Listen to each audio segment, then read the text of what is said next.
Hey, everybody. Thanks for listening to the All in Our Heads podcast. You could subscribe at some great apps if you're listening on the web. We prefer the Laughable.com app if you're listening with iPhone. It's a great app that you could, if you're into comedian podcasts, because you can see all the podcasts mine and Mike have been on besides this and get to learn about new podcasts. Also, iHeartRadio for both iPhone and Android. So this week we talked about so much. It's a marathon podcast. Yeah, 2.5 it was a long hours. one, guys. We talked about a lot of social media talk, about people interacting with people on social media. Negative people. We talked about a big chunk on politics. Global warming. And then we talked a little bit of comedy at the end about our gig at the casino last week. So it was a good episode. And this week I will be at the brokerage. So if you are a fan and you're out on Long Island, I'll be at the brokerage on Friday night, the 21st, an 8 o'clock show, just one night only. So if you're in the area, come hang. Yes, go see Mike at the brokerage Friday. Saturday, if you live in the Bogota, New Jersey area and you care to do a fundraiser for the Bogota VFW, I will be headlining there, 8 o'clock. I don't know the ticket price, but if you call them, I'm sure it's not too pricey. So thanks for listening, everybody. Check out the episode.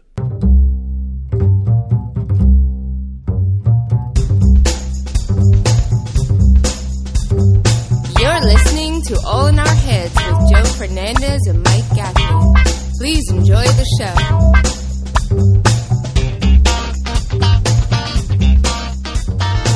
Yo. Do you hear me well? I hear you well. All right, good. Do you hear me well? I do. All right. So what's up? Nothing, man. Just recording the podcast. I know, as I'm saying what's up, I'm like, what do you mean what's up? You just ask if you can hear. You're recording a podcast, Mike. That's what's up. Yeah, I don't... Every time you call, I'm like, hey, what's going on? Like, what do you mean what's going on? What's going on? We set up this whole microphone thing. Yeah. What's not going on? Let's start there. Oh, is your family, like your kid, that Justin have off? Justin, today's his last day off, yeah. Yeah, everybody had off Monday. Why Monday? I don't get that. I don't know. I don't remember having Monday off. Monday after Easter off? No. No, I know they didn't use a lot of snow days, so maybe they're just kind of like... throwing them at them, like, yeah, take an extra day here. Yeah.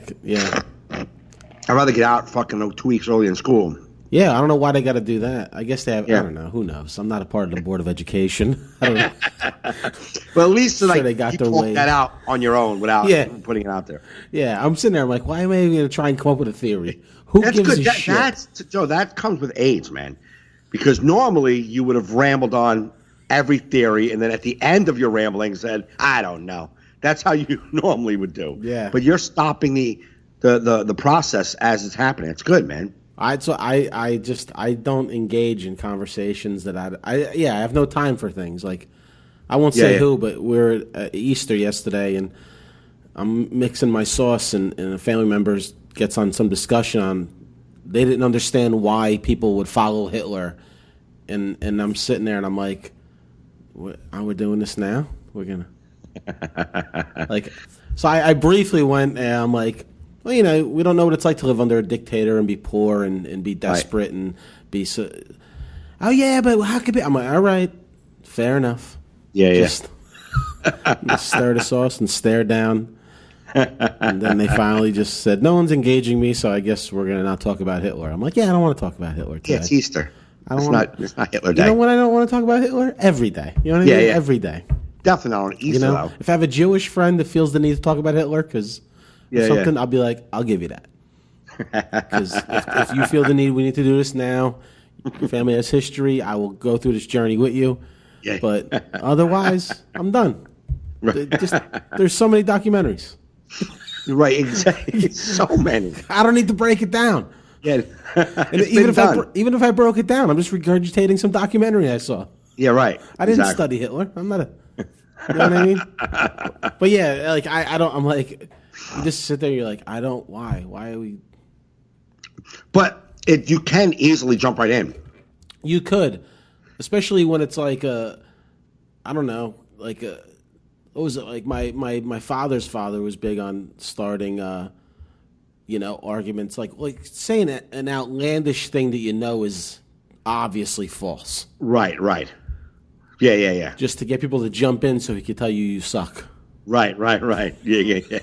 How stupid all you members are. of the Knights of Columbus murder people. It's known. Yeah. What? No, Right. it's not. Yeah.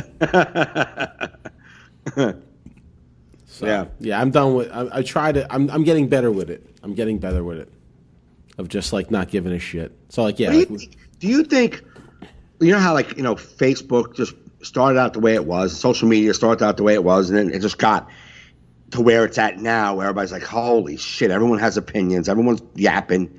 Everyone's engaging. Everyone's talking about shit they don't have no idea. Sharing links they don't even read just because the fucking title said what they liked.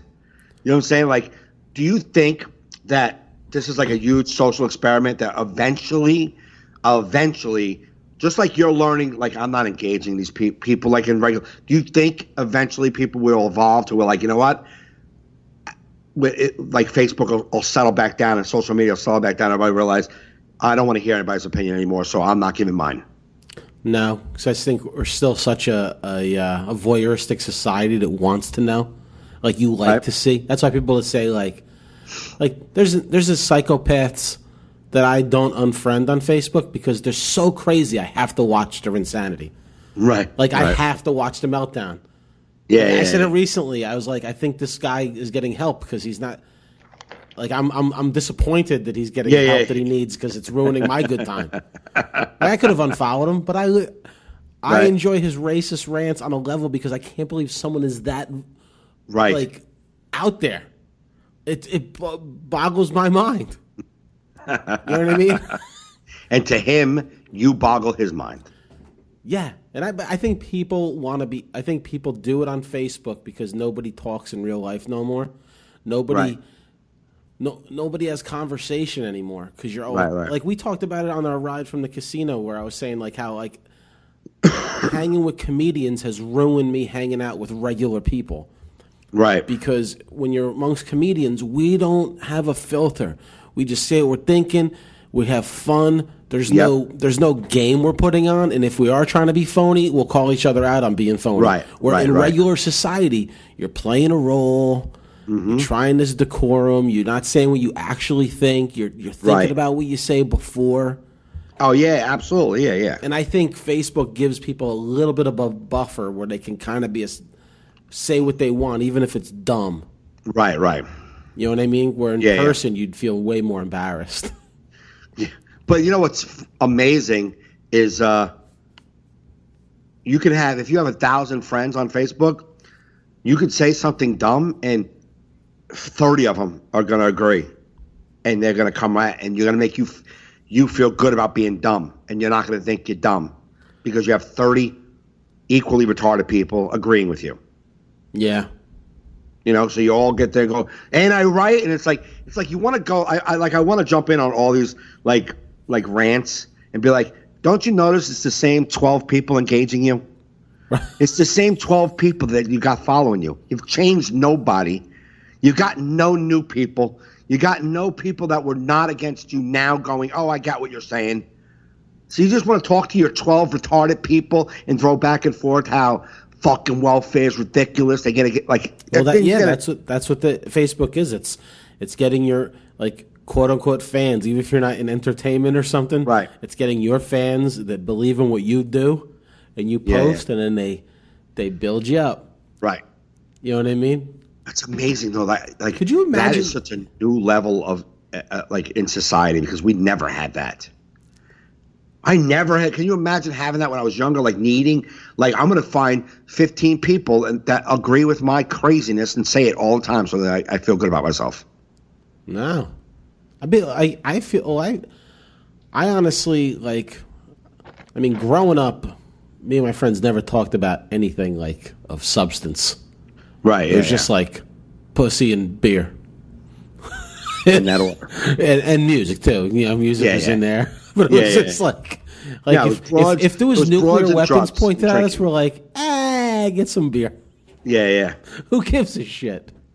And then in my 20s, you know, no social media. Still, occasionally you'd have a political discussion, but only if it was something huge. Something that broke into your regular family life. Like, wow, did you hear about that? Like, that's the only way. Yeah.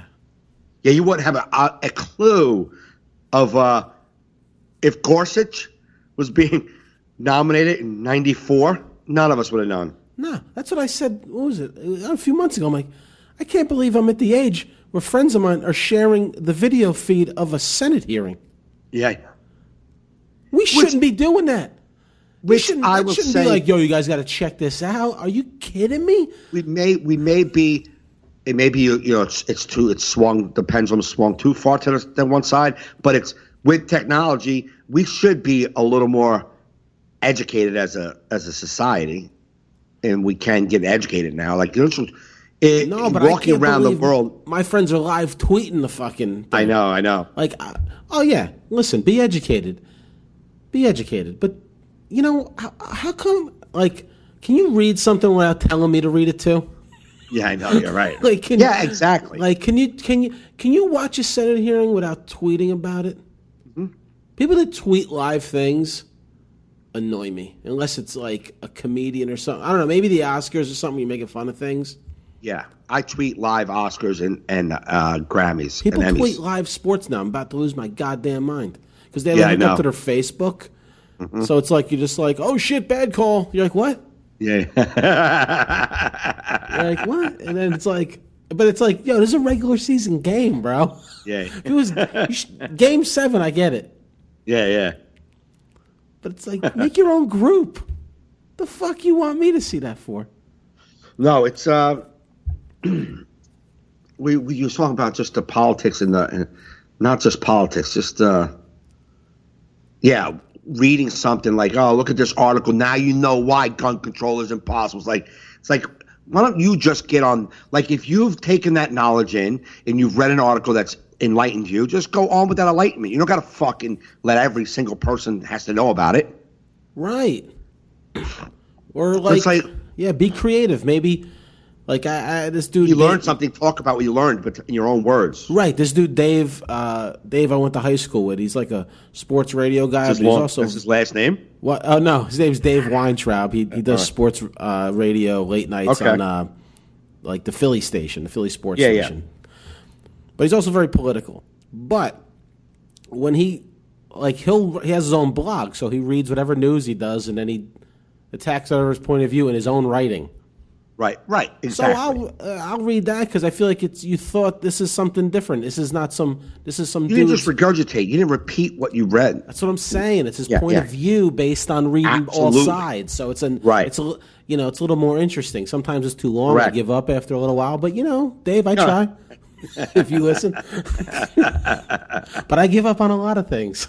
Yeah, please. Such as my life. Don't take it so personal. You're like 15th on the list of shit he's given up on today. Right, but at least you're not copy and pasting. Right. No, absolutely. Right. Regurgitating or having such a strong opinion based on I don't know, man. Just I was thinking about this earlier. Like I've talked about it before, and I'll continue to talk about it. When people love to be negative, like if you don't like. I've never posted ever, and it doesn't make it right or wrong because I haven't done it, but I've never posted, I hated this movie. Like, why? Why, man? I don't understand why you got to say it. Who cares if you hated the movie? Who gives a fuck? Just hate the movie and move on. Now, if someone says, hey, I'm thinking about going to see, boom, what do you guys think? Or, hey, I saw this movie. What do you guys feel about it? Maybe I'll engage that conversation because it's just a conversation. But I'm not going to just sit here. I saw Beauty and the Beast. Oh, bummer. Like, what the? Why? Yeah, that don't bother me as much. Or probably because I do it, so that's why it won't bother me. I'm defending myself. Maybe. Actually, I kind of support that sort of behavior. I'm fucking guy that's all about himself. Fucking guy just realized he just did what they're. Well, actually, there's certain moments when it's actually pretty good to. I just want to leave the door open so I can shit on a movie or a TV show. I can't partake in that. But I mean, like, if you're shitting on it because you would just, I don't know. I just don't. I don't do it. It doesn't make it right or wrong. I don't do it. But I definitely don't do Sons of Anarchy. Never saw an episode. I never saw an episode. I know it was a good show. People liked it. I get it. I never saw an episode. It never intrigued me to watch it.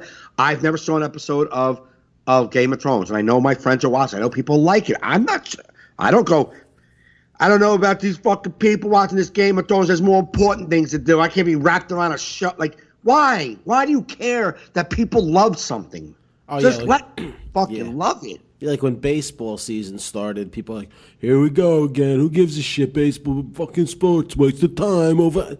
All right, then don't like it. Then just don't like it.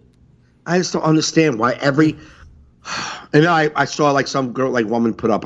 It was like I don't know about you guys, but I never saw one episode of Breaking Bad, and I'm okay with it. And then like all her people, me too, proud of that. I don't even need to see that. Like, is that's something you're proud of? Of all things you're proud of, you're proud of that? Yeah, that's just so pathetic, man. It's so negative for no purpose. We're all negative. The people are negative because most people are unhappy. Yes. Most people are fucking unhappy. Just think about how think about it. Like we're actually like doing what we want for our living, and we're happy with our lives. But like, imagine like, but we could still be unhappy. Like I still have unhappy days. I'm like, absolutely. But imagine not having any of the shit we have to make us happy, like the the career and everything. Yeah, no, right. You'd be fucking up there, fucking Breaking Bad, like, you know. That's why I hate miserable, negative people. I hate negative. Like, you could be negative to a degree, but I hate like people that are always negative. Yeah. Because I feel like it's a cop out, and it bothers me.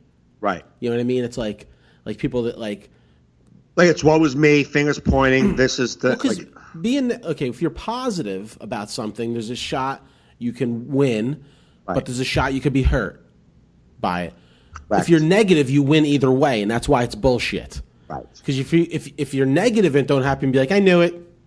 Yeah, right. I knew it wouldn't happen. And if you get it, you're like, oh my god, this is great. Right. So you risk nothing. Yes. And that's no why risk. Typically, when you're that negative, you're a failure.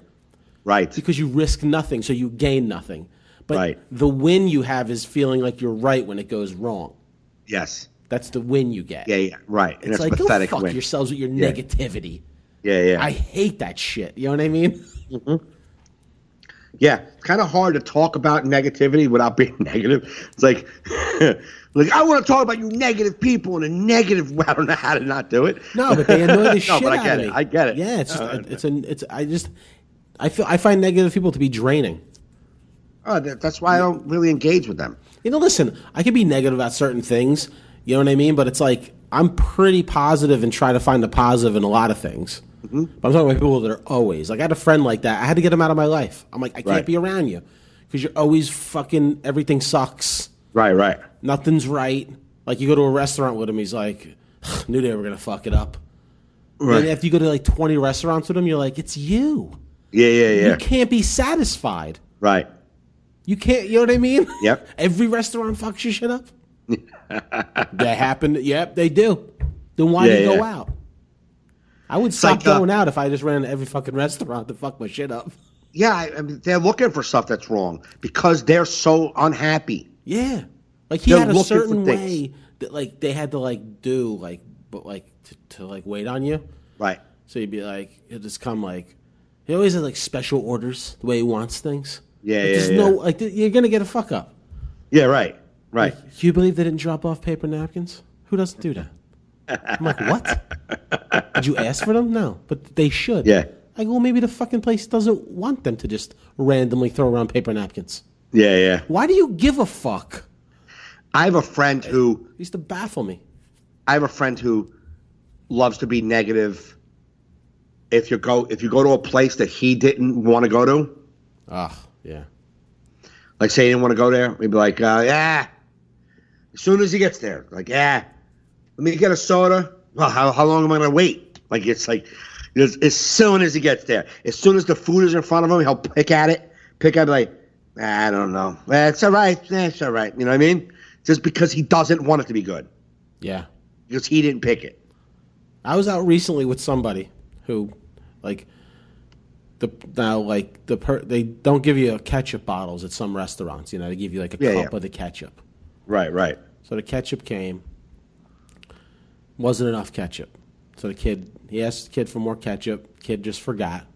Right. So then he mentioned to the kid, hey, you forgot to give me more ketchup. He goes, oh, I'm sorry, man. I'm so sorry. I've been busy. You want some more ketchup now? He's like, no, actually, I'm good now.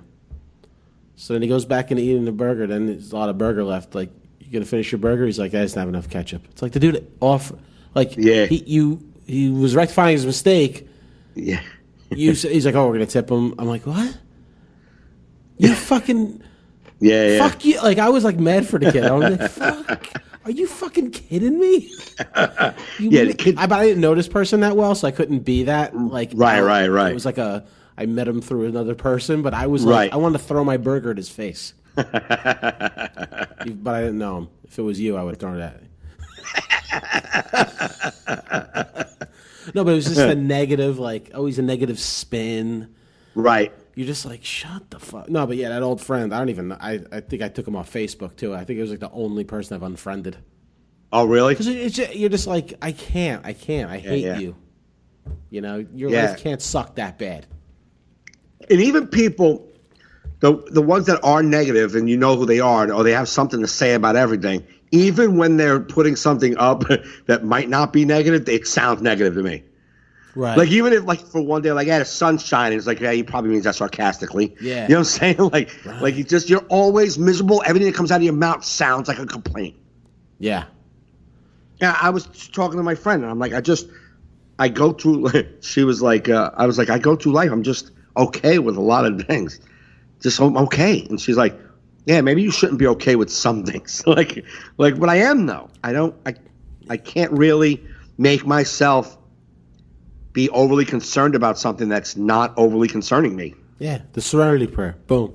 Yeah, exactly. You know what Break I mean? It down nicely. Just that, man. Things I can control. That's it. Yeah, and be able to admit the things that I got a part in. And being able to admit that, sometimes I might not fix the problem. Yeah. But just being able to go, well, that part's mine, makes it a lot easier to handle. It's like nothing is happening to me. Right. Some things that are happening to me, I can't do nothing about, so I don't take it personal. And other things that are happening to me that I have a part in, I'm like, well, I fucked that up myself. Yeah. Yeah. Or like world problems. You can't, like, you concerned about global warming? Yeah. I threw my fucking cup in the bucket. I don't know what to do. Yeah. I don't own an oil. They make me use an automobile. Yeah. I believe me, if there was a better way to get there. Yeah, and I'll tell you right now, I'm not going to open up a coal factory anytime soon. That I know. Yeah, yes, I do care, but do I have to post about it? No. Yeah, no. No. I do what I can. Right. And people like, what is it? Lead by example, right? Like, you just be a good person. Be a person that looks like it gives a fuck about the planet. Don't sit there and post something and throw throw a can out the window. Yeah. You know what I mean? Like, I don't have to post it. Like, I'm doing life. Yeah. Speaking of, like, being kind to the planet, the other day I went to this new hiking trails.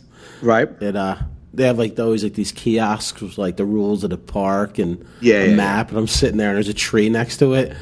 And while I'm like, there's a little, I don't know, I have like this weird tick where, like, I grab little pieces of branch and, like, crack them. Yeah. Like, just like cracking branches. I don't know. And then while I'm doing it, I'm reading the sign that says, "Don't pull branches off trees and crack them." It was like this whole thing about treating the forest, and I'm like reading it and cracking. I'm like, oh shit! I just like dropped it. But now that I'm aware, it's so hard not to do. I'm like, they're just so grabbable when you're walking in a trail. You're like, I just want to crack some. Right. Well, it must be a real problem if it's on the sign. That's what I know. Who knew? I don't think they There's just so many found branches available. It's like not like you're like if there was like 3 trees in there, you're like, leave those branches alone. I'd be like, all right. But if you think about it, if a tree's alive and it's like somebody walked up to you, it's like crack one of your fingers off, like just like cracking stuff. Yeah, I know. I don't think trees are sitting there like, fuck. It might not hurt, but yeah, you don't know. It made me feel guilty, but I think I did crack a 3 because I didn't pay attention. Like, I just got into my own world and forgot the sign. So. I can see that happening. You're gonna need to read that sign every day to not forget that sign. Yeah. I just found it to be funny. I'm like, why would you put such a pullable tree next to the sign? Like, it's just like, I don't know. What are you gonna do? But yeah, fucking complainers. Fuck them people. Yeah, I guess it's hard to complain about complainers without complaining, but I feel like I don't mind complainers. I just hate negative people. You can complain all you want. Yeah, I don't like either one. I don't like complainers. I don't like negative people. I don't like people who rain and shit on people's other parades. I just don't like. Shitting on people is like. I just should be done don't privately with your pals. Yeah, yeah. If you need to do that, like I don't mind. Me and you, me, Frank. We talk about people. Like it's more for entertainment purposes in the conversation. Like I always say, like even my road rage, like. Aaron was like, you have road rage. I'm like, but I don't really own it. It doesn't like stay in my gut. Like it's not something that I'm like, motherfucker, and have to like for the next like 3 hours think about that guy that cut me off. It's that moment. It's that moment. You piece of shit, and then I'm done with it. Like it's pretty scary to be in a car with you when you are road rage because your car is like a box, and you're like, I can just see us tipping over as he wheels around this guy. It just doesn't seem sturdy, that car. I don't know. I just feel like I can't picture us. Sturdy, man. There's no fucking incidences of the box flipping over because it's square. I thought about maybe you should put little like rolling wheels on like both sides. That way, if we do tip over, we can kind of still be rolling.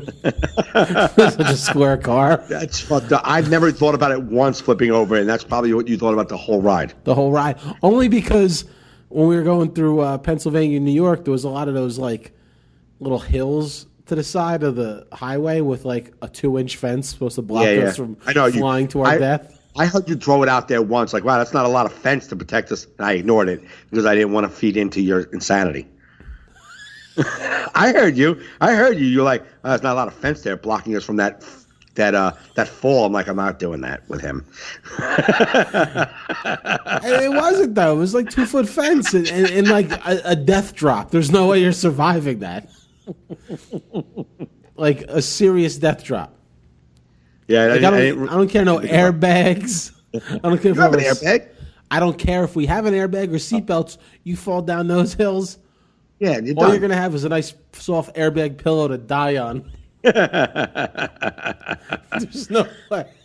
I rolled down an 800-foot mountain cliff, but thanks for my airbag. I'm just a quadriplegic. But I'm still alive to enjoy this not going nowhere life. Well, now it's official. Yeah, now it's official. I was going nowhere before this, but now I'm really not going nowhere.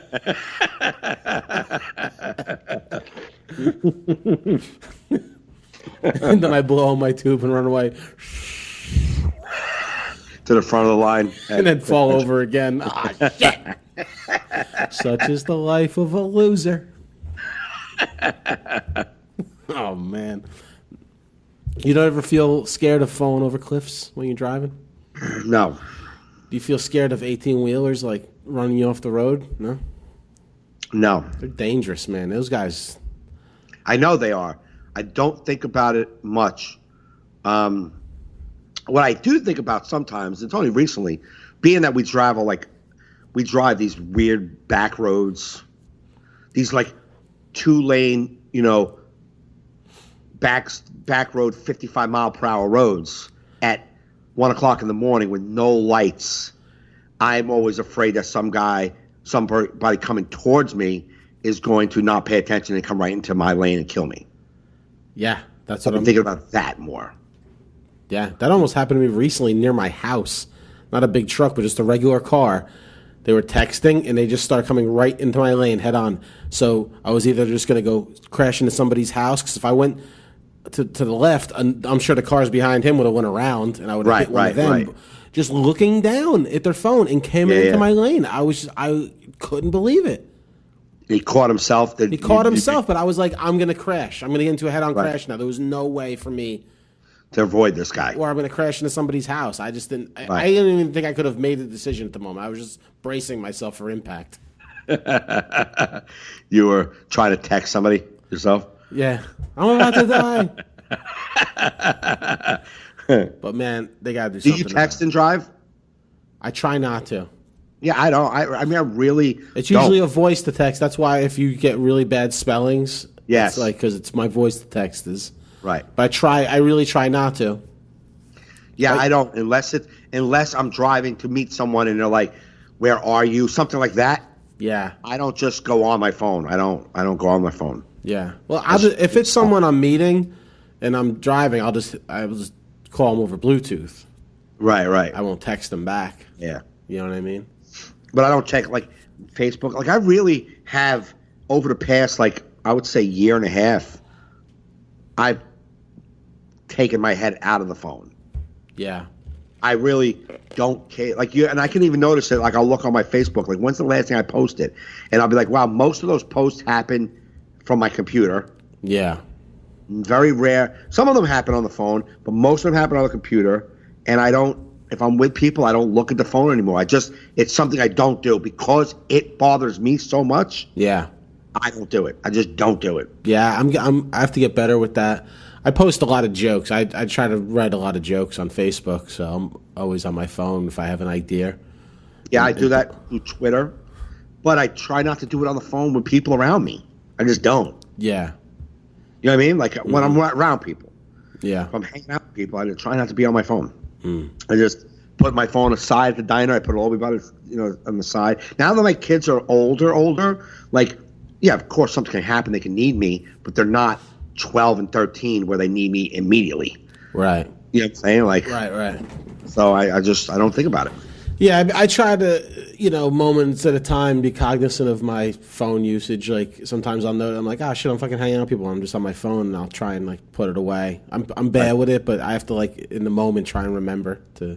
Yeah, it's a conscious thing. It's a conscious thing that I did. It's addicting, man. That 60 Minutes episode last week was all about how they designed these to be. It was a Google exec, an ex-Google exec.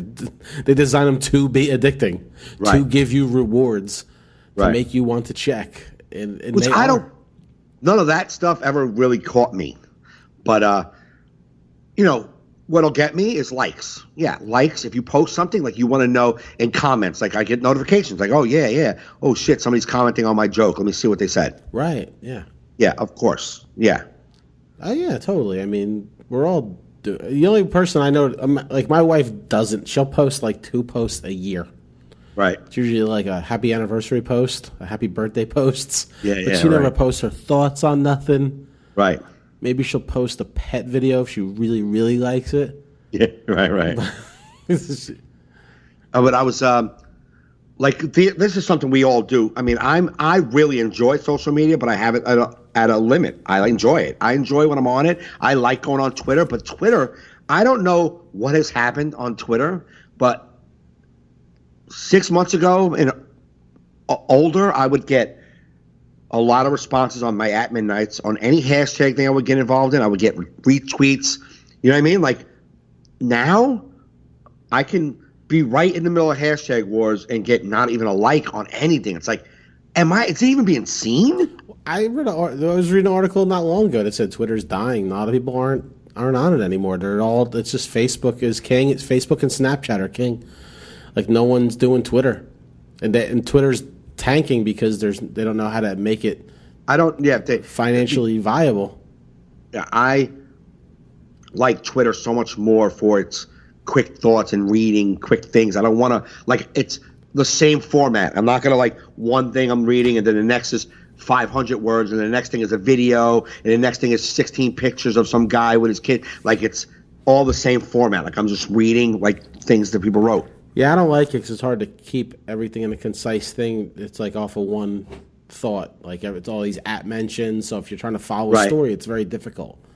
Right. You know what I mean? Because you don't know what the original thing was. At least on Facebook, it's the thing, then all the comments, so you know what the subject is. Right. You know what I mean?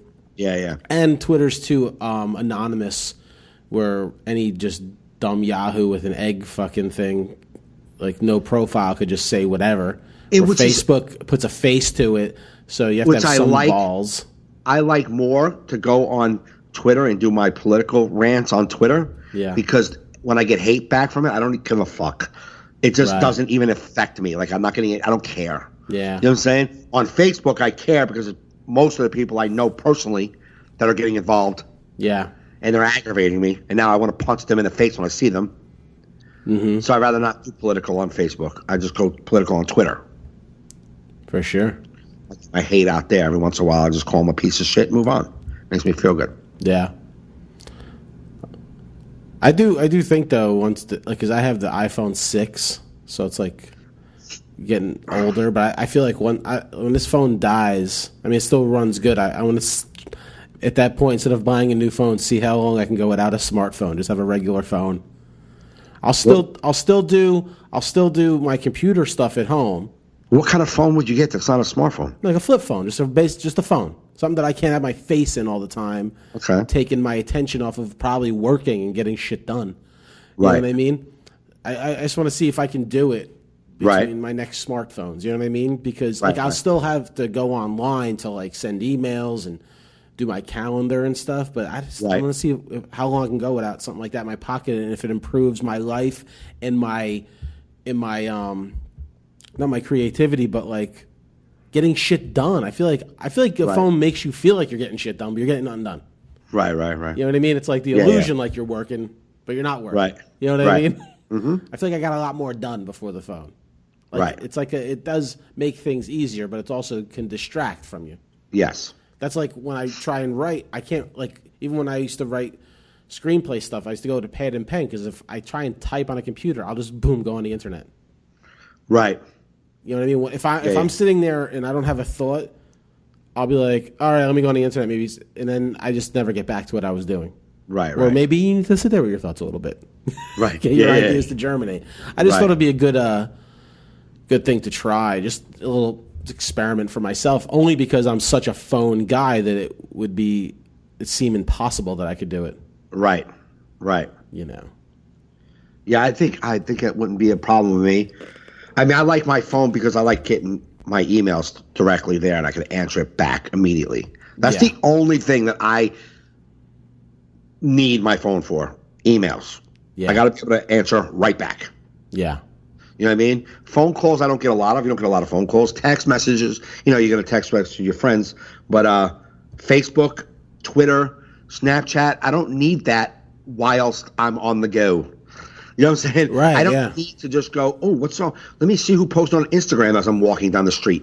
Like, Right. I don't give a fuck what Yeah. you posted. I'll do that when I'm in my room doing nothing. Then I go through my phone and sit there all day. When I'm taking a dump, Instagram all day long, Snapchat all day long. I'll catch up on all my snaps in the bed. You know? Yeah. I just want to Just, see if it'll help me. I think it would. It will. It will, because some people are more addicted than others, and you are more addicted. Oh, for sure. For sure. No doubt about that. What else is going on? You see this fucking nut job in Cleveland? That the guy that killed somebody on Facebook. Did he really? Yes. Because he keeps saying No, that- alleged. No, that one he killed. That they found that guy's dead. Oh, okay. He said he killed 15 other people. Oh, shit. Those are the people that don't know who he's talking about. Oh, my God. That's insane. Well, it's bound to happen. What? You know, Facebook Live murder. Oh, I mean, yeah. there was like the one guy that did it like Call of Duty style with that TV reporter that time. Yeah, it's fucked up. You know? But he was like, yeah, and that video's out there. I won't watch it just because I feel so bad for that old man. Man, he just was, what a way to die. Just walking home. No, I don't watch video. I can't watch that shit anymore. And he has like, the poor guy had like a little plastic bag and he put it up like that was going to stop. He was like, it was an old man. He got scared, put the bag up, and he got shot in the head. Now they say, I didn't watch the video, but the video shows the guy bleeding out of the head. Like, I don't want to see that guy die. No, don't You know? need that. And this piece of shit in the video was like, yo, I found my first victim, this old man. And he walked up to him and was like, how old are you? How long you been old? And he was like, what? And he turned around and he shot him. I don't even have to say with shit like that.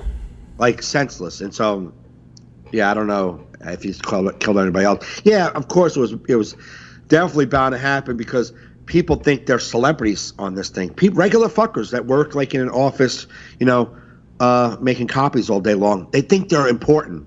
So they have to go Facebook Live Yeah. just with regular shit. This Facebook Live all these live things, even Snapchat capturing people's every moment. Yeah. People think their everyday moments are special and crazy, and my friends love my craziness when I go into Starbucks. Like, no one, you have 2 friends, and that's all that gives a fuck about your daily Starbucks. Yeah. Well, what else are we supposed to do with these apps? Especially Snapchat. It's all about I get that. it. Yeah. No, I understand, but it's making people believe they're important. Oh, yeah. Well, people, like I said before, they have no connection, man. People aren't connected, and that's why this gives them some sort of feeling of connection. No, but yes, but I'm talking before any of this. Well, I've been a comedian, since 2002, right? Uh-huh. That's when I started. So, I've been on stage in front of people, so you feel like you got a little more eyes on you than normal. But prior to that, I never had this desire that I'm going to stand in front of people and say things, and everybody's going to want to hear me. Right. And these people who don't do it for a living, who just go to work in fucking auto mechanics, and or they're accountants, and they're like going live. What do you have to say right now? Who is waiting for you? Yeah. What are you're telling your 12 family members are going to come on? Look at Joey's buying cheesecake. That's what you had to go live with? You think you're that important that your cheesecake purchase is what we all got to watch? That is an insane way of thinking. People who think like that are fucking nuts to me. Yeah. I barely think I have anything to offer, and I'm an entertainer. Well, it's the same. Like before that, like remember we used to see like celebrities go nuts with fame or getting a little recognition and not know how to handle or get addicted to the attention. Yeah. It's that on a smaller level. Right. Listen, you post a selfie to get a reaction. Oh, absolutely. You post a joke to get a reaction. You post anything to get a reaction to, hey, look at me. We're all narcissists. Absolutely. What I'm saying is before I did it for a living, I never thought about doing it. So I don't because it wasn't a thing. Yeah, you had no platform. Yeah, exactly, you had no platform to do it. Right. So I'm wondering, and I'm not saying I'm any better. I'm wondering, I do it for a living. I perform and I give content for a living, and I don't even feel like I'm worth listening to. Right. What do you have to say? I just can't think. If I was working at Home Depot, like going live from the lumber aisle. Hey guys, I think it's just boredom, man. It's just boredom. It's like I got this thing. I'm going to do something stupid, and I'm fucking bored. Sometimes when they're goofy, they're doing stuff stupid, and they're doing like funny things that they think are funny. That's different. Yeah. It's the people who going live to tell us shit that you ain't got nothing to say. Yeah. I don't want to hear what you have to say. Yeah. Nobody wants to hear you. Who's paying to hear you? Nobody wants to hear you, man.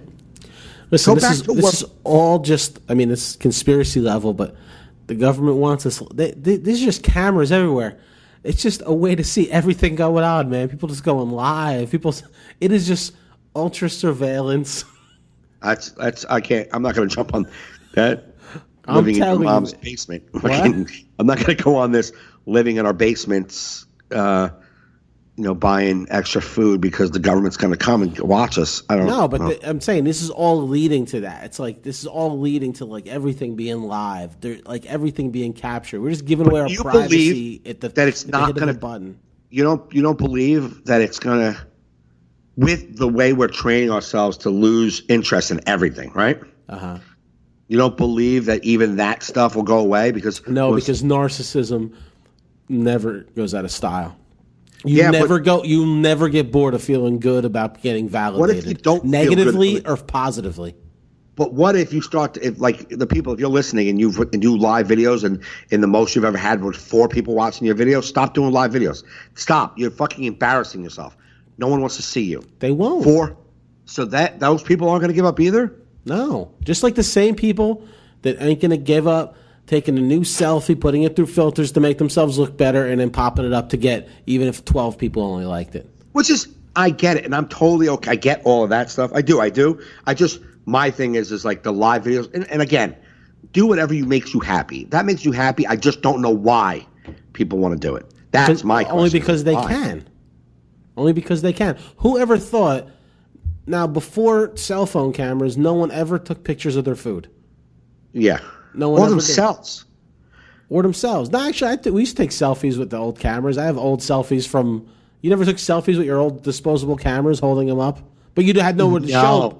Yeah, no, I didn't. No, I didn't. Oh, well, I used to like go around like, hey, and then snap a picture with everybody with the disposable camera. No, that's that. Maybe you with everybody. Like that's not to me a selfie. I'm talking about has made selfies I take in the mirror about myself. Look at myself. Yeah, well, because we have see back then you had to get it in one shot. The ability to delete and retake. Just like the other day when you making fun of me on Facebook. Oh, here we go. For being fucking. No, it was funny because I read it to Carrie. And she's like, "Oh yeah, like Mike don't feel like that." We don't feel like that, but I didn't say it. You did. Me and Carrie remember not long ago. I posted a picture of us where you sent me a message like, "Dude, do you mind taking that down? I really look kind of fat in that photo." And I'm like, "Yeah, I'll take that down." No, I think there was one. Like you made it was like a really bad shot. Yeah, but I'm just saying. But the one you looked at wasn't even bad. It was just lighting. It was like lighting. I didn't like myself in it, so I didn't like it. Just like you didn't like yourself in the shot. But you acted like you would. Like you're like, yeah, Joe. There's no self-esteem button. Like you're up, Mr. Self-Esteem. No, everyone knows that no one is happy with their pictures. But I said it to you. I know. When I said to you could take that down, I wish I could. Do you have that picture? So I would like to show why I said take it down, and then I would like to show the one you wanted to take down. That's nothing different but a shadow on your nose. It's like what? The shadow? Don't matter what the reasons were. I just didn't like it. Shut your face. Just don't like it. If you don't like a picture of yourself, take it down. I'm going to show the difference on why my fat face wasn't as good as your 500 feet away from the camera. We couldn't see you. It was just me and you on stage, the only one we had. You didn't want to do it. No, we posted it on Instagram. It was you there was one of you. We have one of us on stage, just not the one I didn't like. There was only two. One of a selfie that my face with you all the way in the back. Yeah, that was a good one. Yeah, and then there was one of us standing side by side at a whole body shot of the whole theater. I didn't care for myself in that one. You looked fine. And I could have said you looked fine. I thought you looked fine that one I posted. You sent me a private message saying, "Can you please take this down?" Which one is that, though? I want to see that picture. I forget. You've asked me that so many times. I don't even remember how. Oh, good Lord. I don't remember. I probably deleted it because it hurt your feelings. Didn't hurt my feelings. But we're off of us back to the thing is like it's never going to go out of style. No, and I get taking pictures and video, and I get it. Whatever, again, makes you happy, makes you happy. Whoever wants to do it, knock yourself out. I'm just curious of the thought process of I have stuff to say now. I want to go live with my 4 friends. And like if it's funny, I get it. Like you're trying to be funny, that's cool. Everyone thinks they're funny. It's just when you have something real to say, like I'm going to say something real. Guys, I'm going to go on a rant here. Like, would you go back to work? Yeah. Go back to your fucking cubicle and shut up. Yeah. Just go back to work, man. Nobody wants to hear you. Yeah, the live button's been the worst thing that Facebook put out ever. Yes. And then now they have the Facebook stories. You have Instagram. Now I just got a notification on my Instagram that we could send privately pictures that disappear after they look at them. I wonder where they got that from. Oh, yeah. Well, they're going after Snapchat.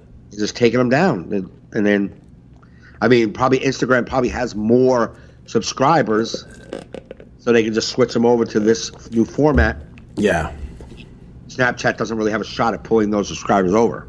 Because you already have it. The features, you know what I mean? I think Snapchat will stay because it's still more private.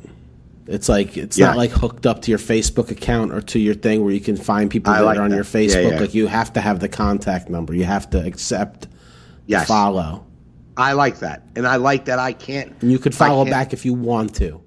I like all of that, and I like that your Snapchat is your Snapchat. I have no idea who is following you on your Snapchat, who is your people on your Snapchat, who you're following. It's your little world.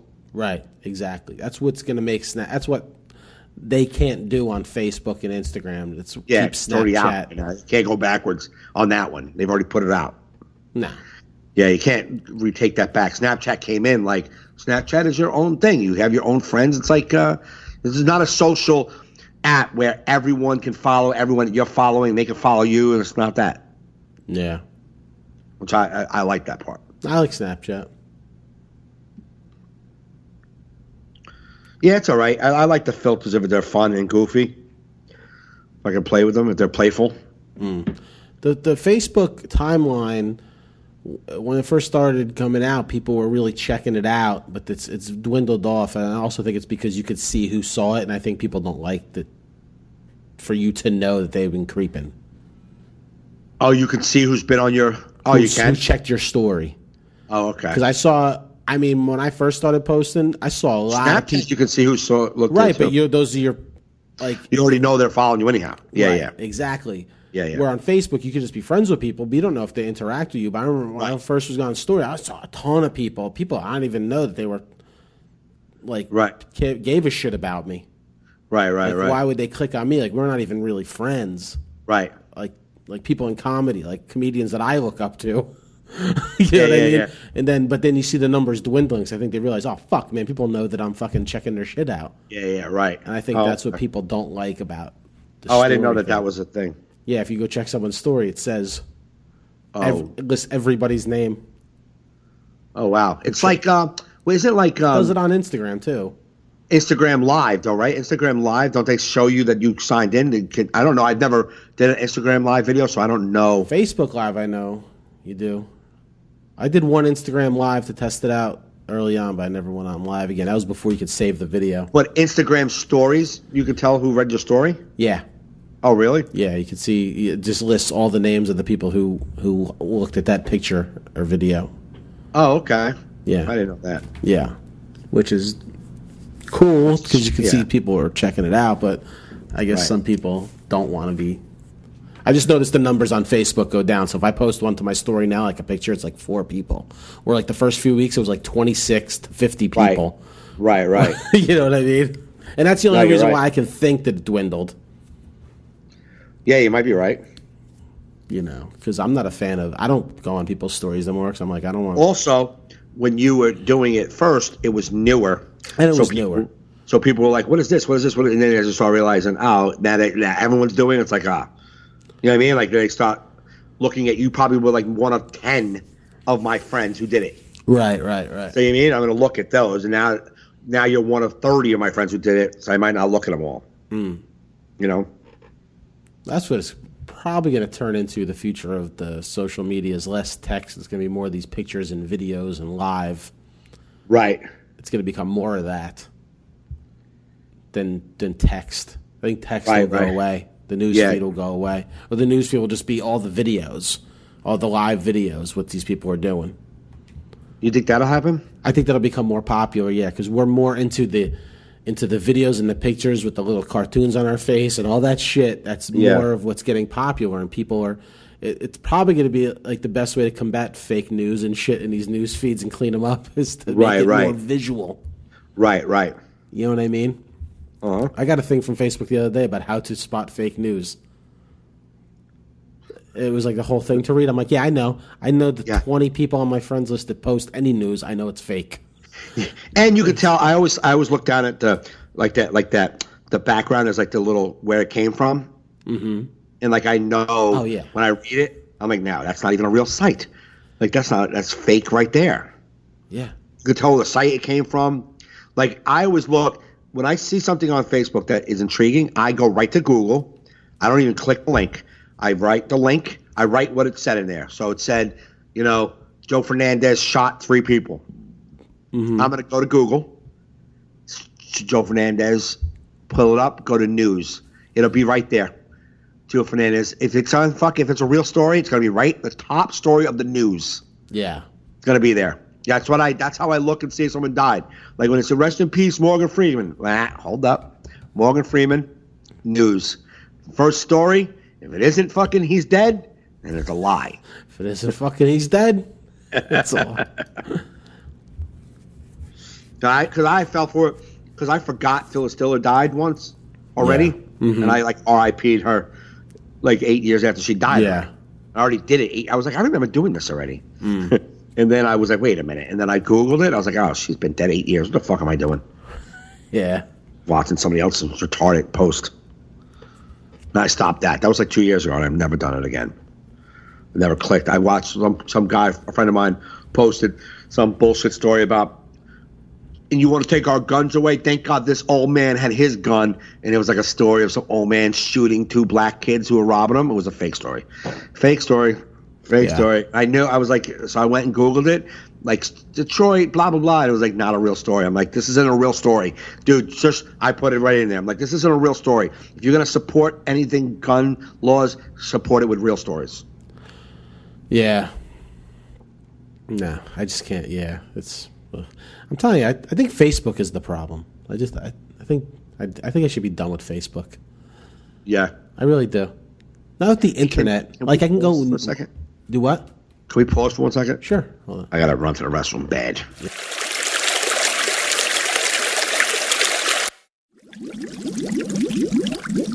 And we're back.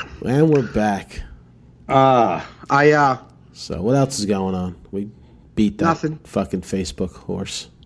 Oh, yeah, absolutely. Well, I was thinking about politics, though, like with Facebook. Just trying, like, learning that you can't engage with it's just the political world has become so us against them. It's just, I don't understand, like, them against you. Like, if you don't believe in their way and they don't like, it's just, I don't know. It's just so disturbing on how a Trump supporter will always be a Trump supporter. Yeah. No matter what insanity comes out of that White House. Yeah, both sides disgust me. It's just like anything. If you don't believe what I believe, you're stupid. That's what both sides basically say. Yeah, it's what I'm saying. Becomes so divided that it's us against you, and That's why I love that Richard Jenny fucking politics chunk. It's like one of the best ones. He makes fun of the extreme left and the extreme right. And then I don't want to do the bit, but then he goes, you got to be more like me, in the middle, a moderate. Bunch of flip-flopping, half in, half out, not making a decision, don't give a shit what happens, don't vote, so you can complain about anything they do. Yeah, he's just talking about all the extremes and then just at me, the flip-flopper. Extreme anything is not healthy, right? Extreme anything. No. Is not good. So you have to be open-minded to all sides, right? You have to be open-minded to all sides. Like what's happening with North Korea, and to watch retards say, that's right, about time we have somebody with balls in, is a dumb statement. So you have to be able to say, oh, you're retarded. Okay, cool. Yeah. This isn't a game of Risk. This is the world. And the world's instability, and we can't be pointing weapons at every fucking country and think that they're not going to flex their muscles. Also, with some of the concepts of pulling out of the global market, like this is a global economy. That's why a lot of countries toe the line, because they're tapped into a global economy. Yeah. The reason why poor people in America don't uprise and fucking kill everybody with money is because they're still led to believe they have a shot at getting money. Right. Right? They're still given this fantasy that one day maybe they'll be able to get out of and live the American dream and get this cash that is available to everybody. It's accessible. You can get this money at any time. Right? Yeah. So if you went to poor people and say, oh, by the way, this money, you can't use it. So if you have this money, it won't work in your store. You can't use this money, and pull them out of the economy. There's no reason for them to continue to believe in the dream. They will attack, right? So if you do that in a global sense, if you start pulling back and we're going to be all about America, only America, and you set this global market up, and the world starts to realize, well, oh, we're not going to benefit from you. You're not going to. Fuck you then. Why do we need America if they're not going to give us a piece of their pie? Or not as a piece of their pie, but, trade with us so we get a little bit of their money, they get a little bit of our money. It's everybody's like feeding each other. We're the big cats You know what I mean? We're giving them a little crumbs, but we're giving crumbs. But you start saying we ain't giving you no fucking crumbs. We're going to pull back from all of you people. Then all the other people be like, then what do we need America for? That's the instability. When you get China and Russia to go, oh, America's weak now. They got like their missiles are pointing everywhere.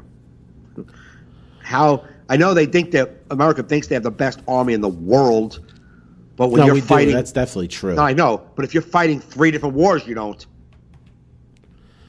If you're trying to get involved with Syria and you got shit going on in Iraq and ISIS and fucking Afghanistan, and now you want to go fuck with North Korea, you don't. You are weak. Yeah, I don't like. That's what baffles me about people. Like I know I don't know enough about military strategy and foreign affairs to even put out a well thought out, feeling on it. You know what I mean? It's like, I feel like everybody reads 3 articles and they're like, yeah, you can't do this because of that, or you have to do this because of that. It's like, nobody knows. Like like you said, the average person that fucking goes on video and fucking gives us their opinion. It's like, you don't know. You don't know what nobody knows the right thing to do is. Everyone pretends like they know what the fucking right thing to do is. Why can't people just fucking admit they don't know what the fuck they're talking about? I feel like people have the ability to talk, but don't listen to what they're goddamn saying. They just, you know what I mean? It's like, the simplified versions of like, yeah, let's fucking bomb them and fucking take their shit, or just the opposite. You know what I mean? Everybody's got these simplified fucking fairy tale ways of shit working out. Right. It's like, dude, you're a car salesman. What the fuck do you know about goddamn foreign affairs? You know what? And I agree with that. Most of the time, I do agree with that. But when you have an administration and like a whole crew of people who seem to be like, they give you false information. We don't even know what's happening. We don't get real shit. We don't get real like information from them. We don't get sound like, guys, this is where we are with our country and this is what we're going to be doing. We don't get that. We have no idea. We're kept in the dark about everything, and they make them up and they flip it. They'll tell one story today and tell you what they really meant tomorrow. It's like, so everybody in the country's got to be like, what the fuck are we doing? We have no idea. So you get all these like opinions. At least if we had a little more solid of a White House, that was telling us, this is where we are with our country. This is why we're doing certain things. I'm not saying what they're doing. We had that with Obama when he gave the fucking Assad the red line. If you cross this red line, we're going to be problems. Okay, here, I'm going to gas my people again. Okay, well, we're going to move the red line a little further because I was just kind of kidding that time. You know what I mean? It's like, that's like people say, like, I'm not talking about that's balls. I'm not talking about ball. I'm not talking about any of that. I'm talking about sound reasoning behind actions. Like, why are we doing something? Can somebody tell us that so we can tell us why we're involved? What's going on? So everyone's going to guess what the simplest what they think is happening. Well, so you get secret. Guys. They don't want you to know what's going on. I don't want that. I'm not talking about secret stuff on their plans. I'm talking about America, people in our country. Let us know we're going to be okay. Let us know there's a fucking bigger game. Like, of course, someone should say, we want to do this diplomatically. That's exactly what we want to be. I don't want to read a tweet from the fucking redheaded retard that says they better watch their step. I don't want that. Right, but you're not going to believe what they tell you unless no one's going to believe what the government tells you, what reasons, unless it's your guy in office. That's not true. No, not I'm saying no, not you specifically. I'm speaking you like whoever, people. People aren't going to believe whoever's in office unless it's their guy. But I believe that if they at least were consistent, you follow a line of consistency. They felt that Obama was weak, so he followed a line of weakness, and that's their opinion. Well, there'll be no consistency because there's political ideology is not consistent. They believe in 2 different ideologies. So what Obama believed in is not going to be what Trump or any Republican believes in. No, I'm not talking about 2 different. I'm talking about what this administration's ideology and their fucking plan and their fucking beliefs. Stick to one. Give me one thing so I can get my head around, like, oh, this is where we're at. You don't know where you're at. But no one's going to, even if they gave you one thing, they're going to be like, this guy's a fucking nut. I don't care about everybody. I'm talking about me, Mike Gaffney. I have opinions, and I have fucking. It might be a simple opinion on what should happen in the world, but I'm getting no direction from the people who are my leaders. So I go, well, it doesn't make sense. And my simple moron fucking reasoning, it doesn't make sense to fucking threaten in the tweet. So if they spelled out to you why you should attack North Korea, you'd get it? I believe I would. I would understand. You would support it then? Who says support? I want to understand. But what's understanding getting you? Understanding gets me to why we're doing something. Like, I might not fucking support the reason, but at least I know what the fuck we're doing over there. What's your big picture? What's the big picture? Like fucking for them to Assad. not have nuclear weapons, I think. Yeah, I know, but you have to get everybody on board. You can't tweet. They better back down. No, but what he fuck asked is China. that? He had said, China, you're the one that can control this, and if you're not gonna, we going to have to. If you're not going to do it, can I say that is a great statement? If you want to make it like a mature, fucking powerful, fucking person behind a podium, I'm behind you. If you tweet it like a retard, I'm not. Sorry, but unfortunately, I have a retard for 4 years. Yeah, and I don't care that that's him. I'm not going to be okay with it. I'm never going to be okay with it. If Obama was to come out and say, we're coming after you, Assad, I'd be like, what is wrong with you? What the fuck is wrong? Tweeting it? That's how unprofessional are you. Right. So I'm not going to support it. I'm not going to support that angle. Yeah. I will support a leader that can sit there and talk to the whole country, not just the people who love him and people who love what he has to say. Right. And well, you'll never have that leader. Right, but that's where we're at. So you're going to have the fucking that side. That's fantasy land. But it wasn't fantasy land with Obama. You're telling me Obama used to talk just to the left? You're serious. Even Bush didn't just talk to the right. Bush talked to everybody. You're telling me these people that voted in Obama, that voted in Trump, listen to what Obama said? No, hold on. He spoke to those people? He spoke to everybody. He didn't sound, like for instance. You mean personally spoke to the, yeah, okay, yeah, I'll give you that. I thought you meant I misunderstood you. Yeah, when Obama spoke, did you ever feel that he only was pulling for you because you voted for him? No. No, Trump will only speak to the guys he knows like him. Right. And he doesn't give a fuck what you're happy about it. So if all the retards that like him go, let's fucking bomb shit, let's kill, fuck them all, that's who he's talking to. He's not trying to make you happy. He's not trying to make us feel safe. He don't give a fuck if you feel safe. No. He cares about the guys who like him. Oh, yeah. And that's where, as a country, we're like, we need more than this. We need a White House that's more than what they are. We do. Yeah, now, vote these motherfuckers out. When Obama was there, did the right side agree with him? Absolutely not. But there's no when he got voted in and they were like, "Oh, here goes the country, it's going to get ruined." After about 8 months, they stopped that nonsense because it wasn't happening, and they might not have agreed with him, but I guarantee you, I guarantee you, a majority of the right wing voters, not politicians, voters, didn't feel that Obama was personally not out for them. Right.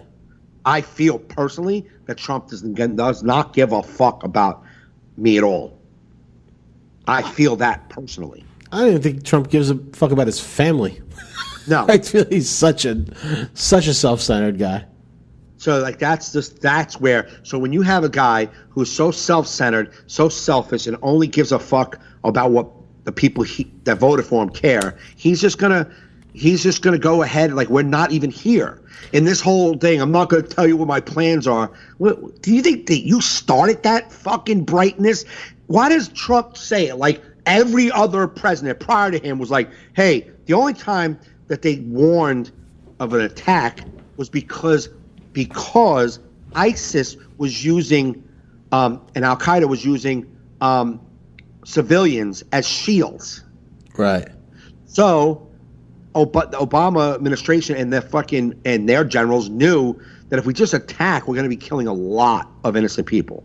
So if we give the innocent people time enough to shake free, get out of the way, and and it will take out their strongholds and their infrastructure, but we're trying to get the innocent people out of the way. That's why he warned them. It wasn't like, what does Trump say? He warned them, like, ISIS, get out. Like, no, he was trying to not kill people. Because ISIS uses them as shields. Yeah.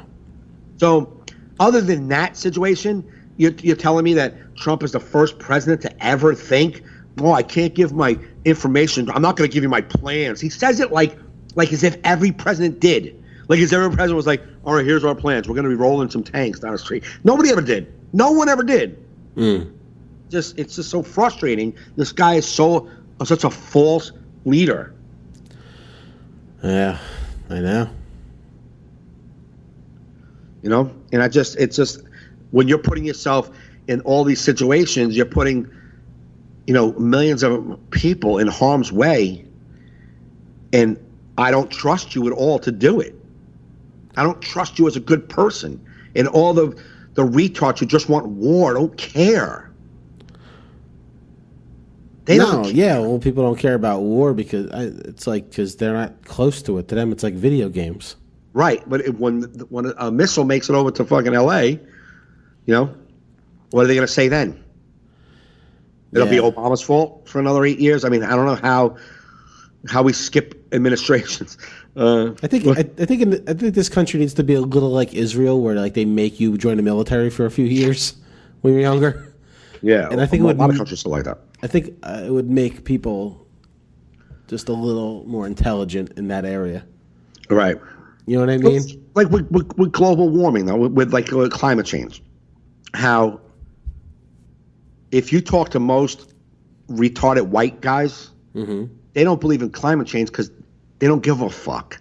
Because to them, it's about making money today. In 30 years from now, I'm dead. I don't give a fuck what happens to the planet. And that's just such a fucking shitty way to look at life. Yeah. That we don't care about the fuel. What are we're gonna make me pay extra tax money for 50 years from now? Come on. Like to them, they don't care. They just want to make money now. So they make up bullshit on how climate change isn't real, sell it to retards, and go, yeah, climate change isn't real. Yeah. It's fucked up. Yeah. I do see, like, I don't, I don't take their side at all, but like the loss of job side for like people that, may not be smart, live in a certain area that just do coal. You know what I mean? Like they have no replacement job, no way to get income. They were trying to do that. Obama had programs in place to get them replacement jobs. And what are you going to say to a 50-year-old guy who's been doing coal all his life? He probably isn't going to be able to do it. So give him some subsidies. Yeah. Give him some money. He's probably not going to be able to learn a new trade at 55 years old. Republicans don't like subsidies either. Yeah, but you're giving – so you want to keep coal running. Yeah. No, the giving them jobs is the smokescreen. The truth is, it's because didn't Obama regulations. Didn't they have a big thing with green jobs and all this solar, and then that company went belly up under Obama, and like that whole program went belly up, the whole solar program, just to create new jobs, and they went bankrupt. There was reasons why they try to give it to each state to take over, so the state would make it. You know what I mean? Well, I'm talking about what I was talking about is the personal person who only has a vote. You're saying just like say for instance there was some guy. Now it's a ridiculous scenario, but I'm just putting it out there. Like comedy's your source of income, but there was a guy running saying that you need to not do that no more. For whatever reason, it's hurting. Just say it's hurting the fabric of society. Your stand-up. I got it. And that guy, are you going to want that guy to win? It's going to make you not be able to do it no more? Probably not. That's not the thing, though. I have to be smart enough to look at what his real story is. Because the thing is... Right, but that was the key word, smart enough. You know what I mean? Not everybody's there. You know what I mean? Yeah, but that's where people like... Smart people got to try to help them. Like, listen, I know that you don't like the fact that you're going to lose your job in coal, but... Right, and that's where Democrats always fail. In educating these people on what's going to happen to them. Well, that's the problem. Right. So my thing is that, like, I talk about it. The smoke screen of this poor guy losing his job sucks, but that's a smoke screen, because the truth is the reason why they're getting rid of regulations is because they make more money. Right. There's not for that fucking guy's job. They give a fuck if that guy eats. You know why I know they don't give a fuck? Because there's another way to get him some money. Well, you don't want to give him any money. Right. You want to put him back to work in coal. That's why. What about all the people who lost their jobs to Easy Pass? We put them people back to work. I agree, but this is where my problem is. We can be fucking angry at what Republicans do when they sell fear to these people so they can vote them to keep their coal jobs. But what we need to do is be angry with the liberals for not being able to sell these people on an alternative. That's where your anger should be, because your anger at the Republicans is wasted anger. It's wasted anger because they're winning. Right. They're winning the argument. So you could keep being with that anger and telling people about coal, but they ain't getting nowhere. Liberals need to stop being angry at Republicans for selling the fear and fucking figure out a way to sell the other side to them. Well, that's what Bernie, there was like that town hall and Bernie went to it. I don't know if you saw that. Like in old country, Bernie went to the town hall. No, I didn't watch it. And he was like, what am I, and like a guy who voted for Trump was like, I can't believe I'm going to say this. And he's like, but I made a mistake. He's like, he didn't know the whole picture. So you're right. He wasn't educated enough. And Bernie was there trying to talk to him and say, it's like the pipeline. It was like, putting people back to work. That's so easy. Now it looks like he won. He put 2,000 jobs back for, what did they say, 3 years, and then it's over. Yeah. So what are you talking about? Like who's not saying these words? So the effect on the environment is long-lasting. The jobs last for 3 years. Yes, the people who are doing the job are happy to have money. I get it. They need to make a living. So we need to figure out another way for them to make a living. However, like I said, Easy Pass put a lot of people out of work. Yeah. Are we doing away with it? So they work? No. They went and figured something out, I guess. Yeah. Easy Pass put people out to work. There's 2,000 job fucking pipeline. Yeah, you're breaking up, man. Yeah, you were breaking up on my end too. All right. Let's see. Okay, maybe it's better now. I don't know. So far, looks like. Am I good? Yeah, you're good. Okay. Yeah, no, the Easy Pass jobs, went away, but I'm just saying, there's how sell these people. Don't sell these poor people that are uneducated on saving the environment for the loss of their jobs. Just sell them better jobs. Right, but they have to also get that it is bad for the environment. No, you don't want to hear this. I know this is all you've been doing for 50 years, and we're going to try to get you something else. And maybe you can't do anything else. So for you, we're going to give you some money. But if you're 30 years or younger and you're working in if you're 40 years or younger and you're working in a fucking coal mine, we're going to try to get you better jobs. Just make jobs for them then. Make jobs. You got to get some jobs. We have to get some jobs. Listen, I'll come out of the coal mine when you have a door open for me over there. I'll come out of the coal mine, destroying the environment and getting black lung when you have a job across the street from me. Don't make me give up my job and live in poverty and subsidies until you create an industry. Create the fucking industry. I'm all for create the fucking industry and then I'll go. Okay, I gotta sit and live on subsidies while you create an industry that doesn't exist. Here's the thing. Unfortunately, we got rid of Easy Pass. We got rid of people after Easy Pass was successful. First, let's go with coal is unhealthy. And unfortunately, that's what you do. But unfortunately, as a society, we don't want it. We don't want it because it's killing us, and we don't want it. I hear you. This is the only job you have. You're going to have to figure something else out. We're going to figure it out with you. We're not going to leave you hanging. If you're going to talk to me like that, then I'm voting for the other guy. Then you're going to have to vote for the other guy. And he won. But the bottom line is that's the truth. So you're going to have to get past being stubborn and No. As a voter, you're going to have to get past. You're going to have to create this industry you're telling me I'm going to work for. So go create the fucking industry and quit telling me what the fuck I got to do with my life. Okay, you go do it with your life. If you want to save the environment and create green energy, go fucking make me a job and train me how to work there. Until then, I'm going to the fucking coal plant and fucking getting black lung to feed my fucking family. So you and your family are fed. The rest of the country and the rest of the world suffer because you and your family? Well, because you don't have another job for me. Well, here's how I feel about you and your family. Fuck you and your family. Close the fucking coal down. And that is why you're not getting my vote. And that's why you're not getting my vote. Good, you're not in office. Then you shouldn't have to give a fuck. You're not in office. So go off and not be in office. Yeah, but we will figure out how to shut you down because well, you then are figure it out while you're not in office. Figure it out and then run again in 4 years with this new industry. You have 4 years to figure it out. We're going to figure out a new industry after we save lives. That's just the way it is. Why? You're hurting lives. You and your family are killing people. Yeah, but you lost. You're not even in the conversation no more. But that's the thing. You're not a conversation. Go create the industry. You can't just create an industry. Why? You can't keep death going. You have to stop it. Create an alternative, though. You need an alternative. You can't just shut power off without an alternative to that power. Well, we're doing it. With what? What's replacing Solar, coal? wind. But there's not enough of it to replace the coal. You know when coal will go away? When something could replace it fully.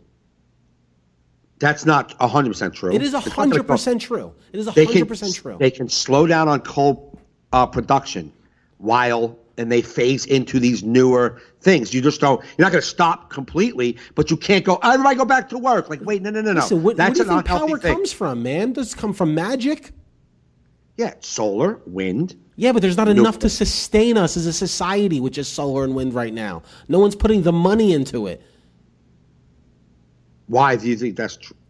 Because it's a money loser.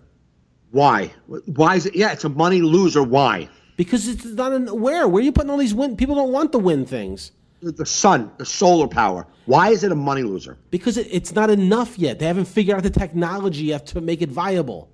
No, it works. People's houses run strictly on solar. It works. So that's not a confusion. It works. It is the science works for solar. It's not a confusion. That's not up for debate. No, but not to run the grid, man. Not to run the grid for like an individual home. But when it's a cloudy day, that shit goes down, man. Yeah, but that doesn't go down. Yeah, it does. No, it doesn't. Solar, yes, it affects it. Clouds affect solar energy. Yes. You have enough. Nighttime affects solar energy. Nighttime. No, 12 hours of darkness does. What about in Alaska where you could have 3 months of darkness? So yeah, I'm not saying that coal goes away forever. That permanently goes away. But you have to acknowledge that it's unhealthy. But why not so we have create to figure it before? out. I'm just playing on the side of these people. Why not create the job you want me to have before you get rid of my job? Why do you have to wait for that to be gone before you start creating? It's not gone. We need it to start to go away because it's really affecting us now. Give me a job. It's affecting the environment now, right now. Right, well, create a job now. If it's affecting the environment now, create the job now. So, okay, let's put that for a side. If it's that simple, create healthcare now. You can't. It takes time. No. Wait. If you're telling me that wind and solar can fuel this country, create that job now, and then I'll walk out of the coal. It's going in phases, and you also have people standing in its way because coal is more of a profit for the fucking big money makers. Well, that's why they've sold you on your sucker life, because they're telling you all you have is coal, guy. Sorry, they can't create an industry. Why is it got to be the workers' fault? Not the workers' fault. The money people need to create the jobs for the people. But they're being blocked. There's people getting in its way. Well, where's the liberal billionaires? Why can't they make their own solar? So now, why are we making fucking fantasy world up? You have to get the government, the whole country and states on board. And if they're not going to be on board because they don't make enough money off solar, they're not going to do it. So they're going to make your ass go back down the fucking in the mine. I'm going to go into the mine. You're going to go in the mine because they told you got no choice, and you bought it. You bought it. I have no choice because you haven't made a job for me. No, they won't let us. So the people you vote for... Well, then go fight them. Then go fight them for me.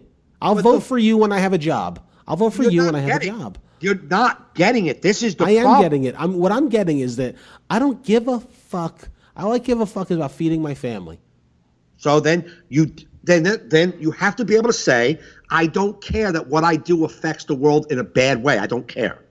Just say that, and then we can go, okay, cool, then we don't care about you. Then we can say it, we're all on the same page. Listen, everybody cares about their own thing before the world. Everybody cares about... You're saying you don't care about your own thing, but you have to acknowledge that what you're doing is affecting the world in a bad way. Listen, even if you take it as a microcosm, our industry we're in, fucking comedians don't stick up for the people below them for anything. You know what I mean? You can't be the coal guy for a second. You're the coal guy. Okay, I'll be the coal guy, but I'm saying everyone worries about their own individual circumstance at every walk of life. That. Cool. Yes, you acknowledge your family is first. Got it. But you also have to realize, since you're not seeing anything else, I'm going to go in there until my kids are fed, and that's all you're going to see, then you're right. You don't care about the bigger picture, and that's cool. Then the bigger picture can't give a fuck about you, because the truth is the people you're voting for are the ones that are keeping you from getting the new job. The people you're voting for are keeping you from the new job. No, but why is it one or the other? Why can't you give me a job first? Why do we have to have me living on subsidies and in poverty, getting into the industry before? I can't answer that question. Well, then you can't have this argument if you can't answer that question. The truth is, the reason why we can't bring it to the table is because the people that you voted for don't want to come to the table with regards to coal. Why are you giving them all the power? Because, listen, they are saying that the science of coal being bad is wrong. Yeah, but why are you giving those few people all the power? Because they're the ones that have to come to the table too, Joe. They have to come and say, okay, let's do this. But they're saying no. So you guys are being told that there is no other option because they won't even work on an option. Okay, so what you're telling me is that these people won't come to the table so you can create these jobs for me. So in order to get them to the table, you guys have to get rid of my job while I live on subsidies and not knowing how much I'm going to make to get them to the table. You guys aren't strong enough to create this industry without them, while we're strong enough to keep this coal industry going. So you're giving them all the power. So why would I even vote for you? You can't even get that done. They took all the tax monies to go towards wind and solar, took it away because they said they are working against you. They are working against the planet. They, the money guys, are working against the planet. They have said the science isn't real. So, since the science isn't real, all tax monies that was going towards this science and to develop jobs for you is gone.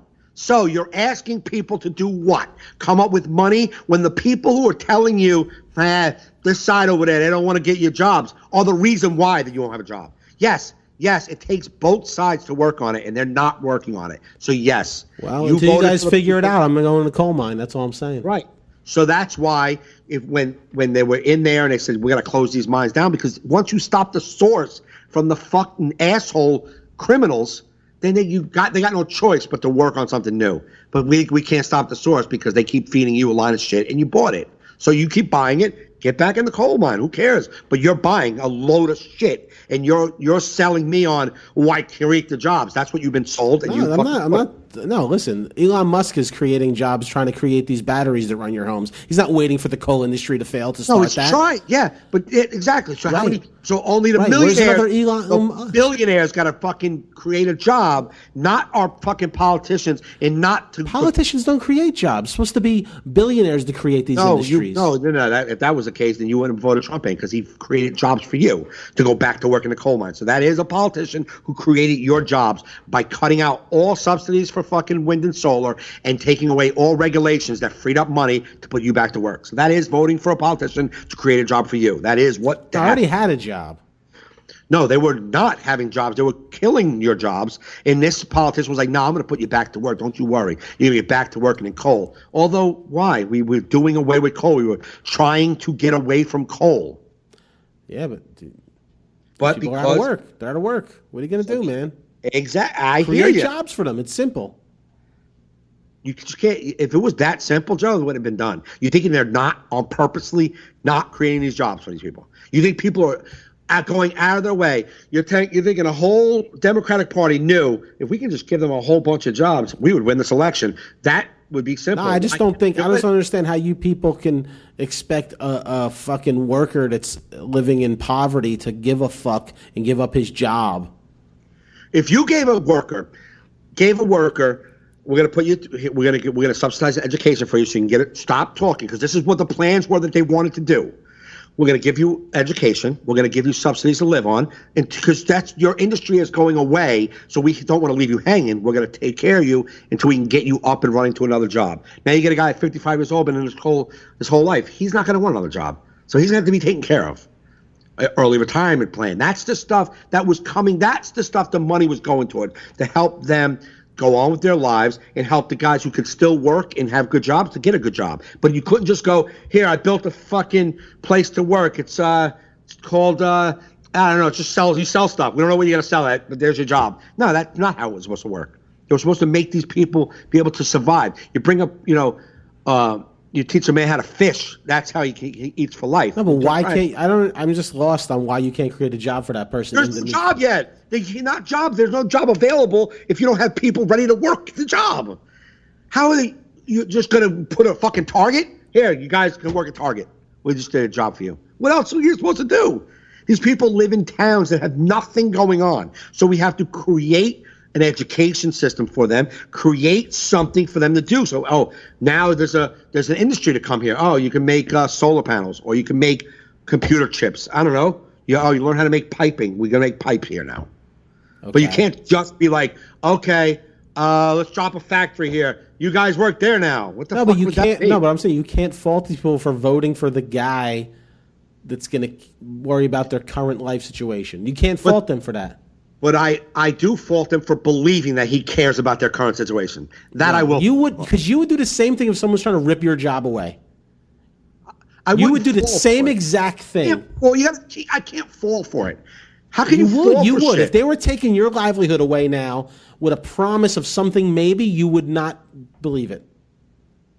If someone was taking my livelihood away and saying, we're going to give you these programs and we're going to help you get a job. You're not going to do it.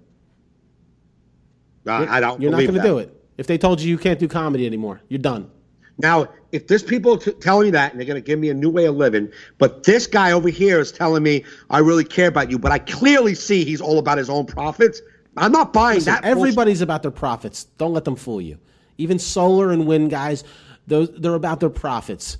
You know what I mean? These limousine liberals, you know what I mean? They're all about their profits.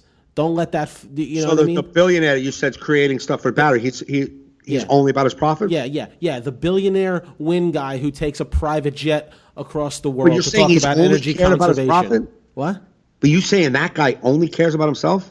Mostly. I hope not. If you're a good businessman, you mostly care about profit. But you're telling me the guy who's putting himself out there, not asking for government, is trying to create what you say, battery that. Yeah, Elon Musk is about profit. You don't become a billionaire if you don't worry about he's not about profit, but you're telling me he's only about profit? Mostly. Because you're saying he's mostly about profit. Mostly about profit.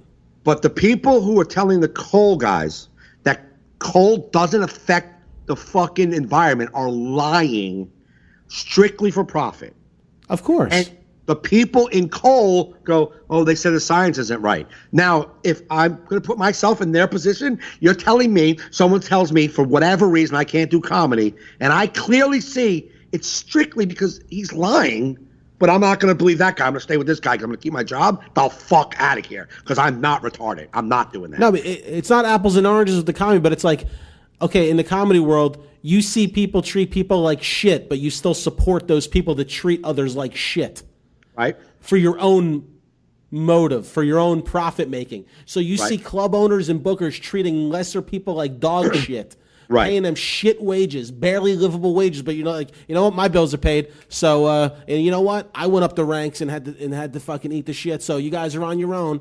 Right. You're not going to change. You're not going to change to help these people out. You're not going to take a stand. These people will be like, you know what? I'm not going to work at your club until you start bringing the fucking pay up for MCs and middle acts. I'm not going to work your club until you start paying for their rooms and giving them some sort of a decent living in this industry we're in. You would never do that because it would hurt your business. It would hurt your money making. Well, I can only speak for me. There's like 3 clubs that I don't even try to work with because I know how they treat people. Right, but listen, don't tell me I don't. I'm just saying, I know what I do. No. I'm not talking about you specifically. I'm just I am, because we're talking about me in the job. I'm trying to put my head around being this fucking guy in a coal mine. Would you give up what you do to help more people? Would I give up what? If I was told, it's hard to do this with comedy. No, but I'm only putting it in there because that's what we do. I'm trying to put it into a thing.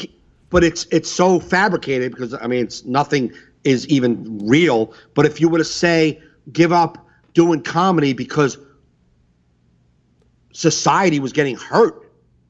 No, you can't take the society hurt thing because it's not. I'm just trying to, put it in, it's not apples and oranges. It's apples and oranges. It's not apples and apples. It's apples and oranges. It's a different scenario. I'm just saying, would you give up the thing that brings you income because because that same industry is hurting other people. It's so hard to figure it out, Yeah, man. you don't work 3 clubs because you don't like the way they treat comedians. Right. But would you speak out to the industry? Big comics don't even do that. Big name comics don't do that. Because I guess we're in an industry that you lose work if you did speak up. Right. But I'm saying, like, it's not like these coal people that only care about their actual lives. I don't blame them because I feel most people do. Yeah, but I understand that. But their motivation to go back into the fucking coal mine is being fueled by lies, and that you can't be a coal miner and be like, oh, so the science is wrong, and it's not hurting anybody. So that's why these people are just trying to make us create jobs and forget that. I'm going back. No, I don't blame the coal workers. I blame the politicians that don't fight to get the new thing to replace coal. I blame them, the people that fail at that. I don't blame the worker who's trying to feed his family. I don't. Well, here's the thing that bothers me is you're not blaming the fucking outright people who are blocking it. They're blocking. I am. But for you to say it's only the one side that's failing at it, that's their fault. Like, no, you're getting so many people's pockets. These greedy motherfuckers are so worried about their pockets. Rich billionaires. Fuck this coal miner trying to put food on his table. Because then we're talking about that's hundreds of dollars. We're talking about billions of dollars. These motherfuckers rather sacrifice all of our lives because they know in 30 years they're dead anyhow and we'll be billionaires when we die. I just don't believe the coal miner thinks about that. He doesn't. He does it, but he needs to the politicians to figure this shit out, not the coal miner. But now it's back to the politicians when that's where we've been and it got nowhere. Right. So you have to let the people involved know. If I was doing something that was directly affecting people, I would want to know that I'm doing something that's hurting people. Yeah. Like, I would want to know that. I want to know that honestly. The people who are telling them, nah, it's not hurting people, they're lying to you. That's fucking sick to me. Yeah.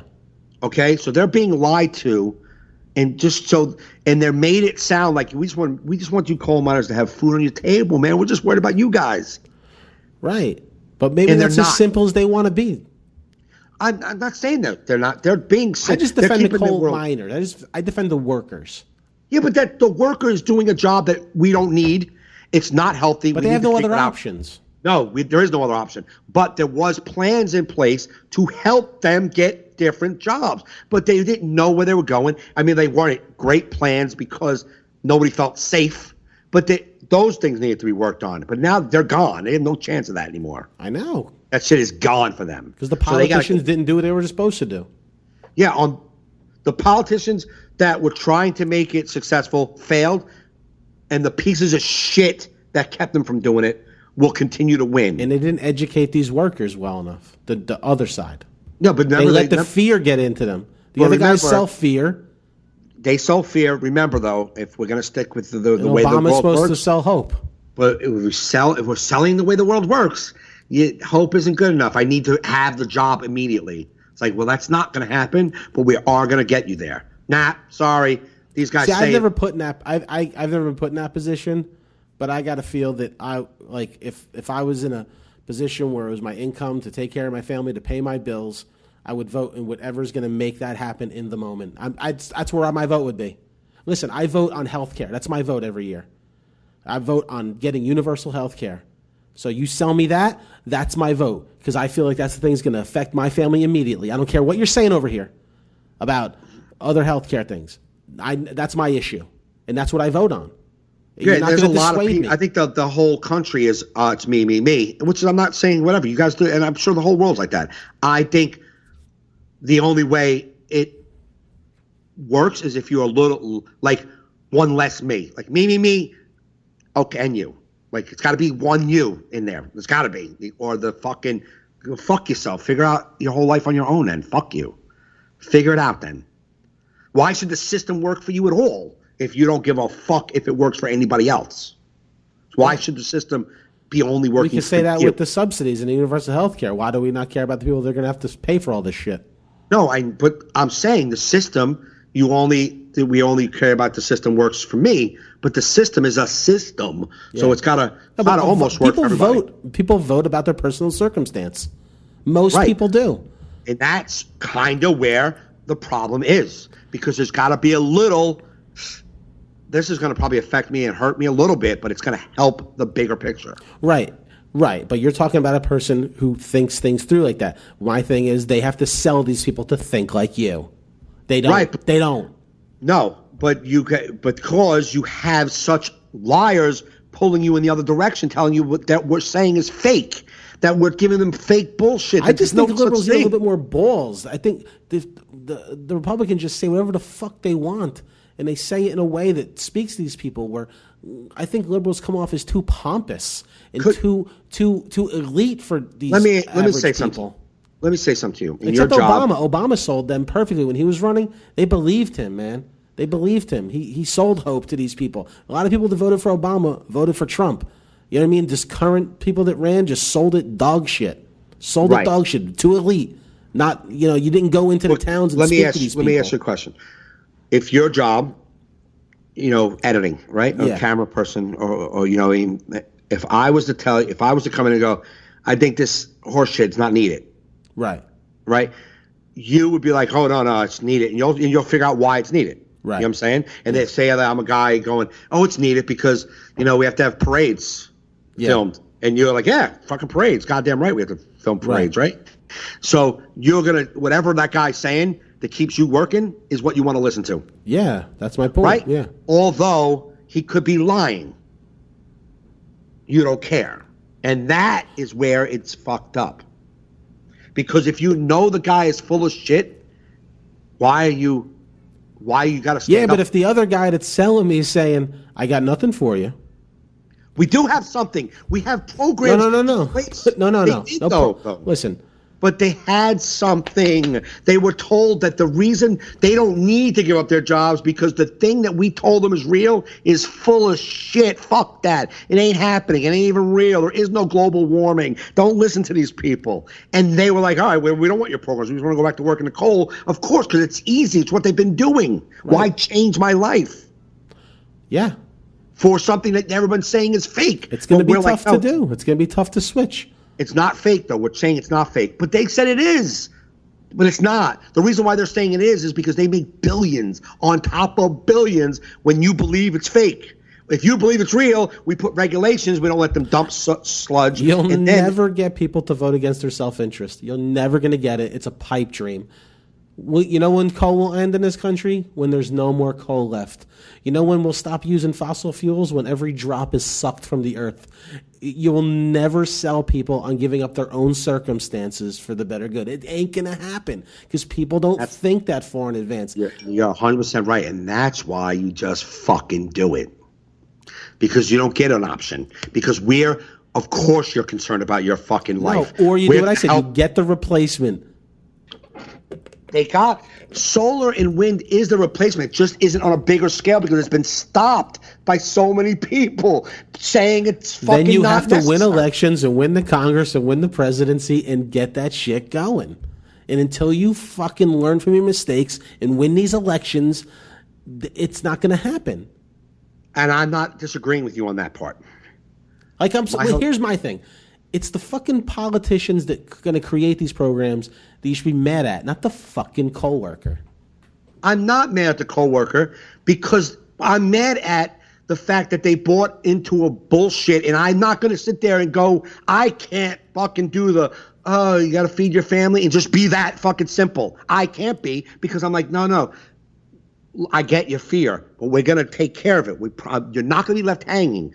What the solution is yet, we don't know, but you will be able to feed your family. We're not going to leave you hanging, I promise you. You're going to have subsidies to figure that out.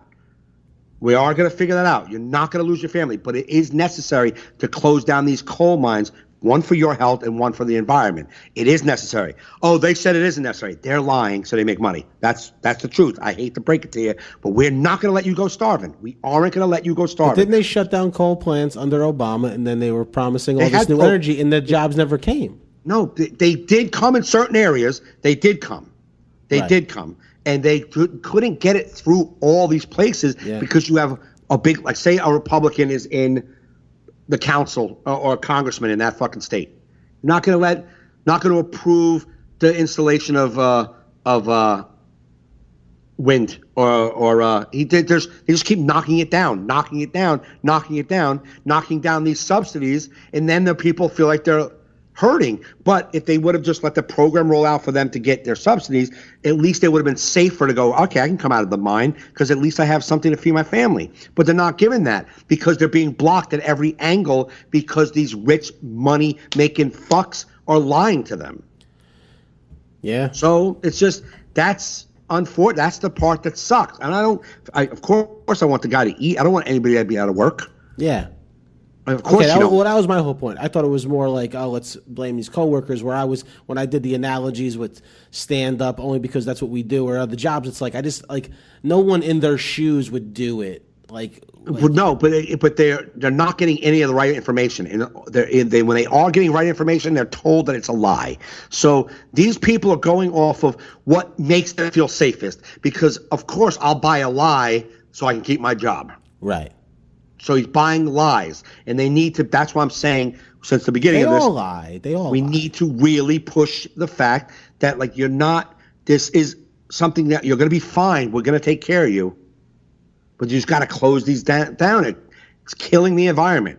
Yeah. And I know nobody cares now, but I have great grandkids maybe do care. Yeah. Well, let's get it straight. I was just arguing the point of the other side just for podcast interest. Yeah. I believe in global warming. I don't believe in coal. I just, for argument's sake, I need to take that side. Right, absolutely. Because,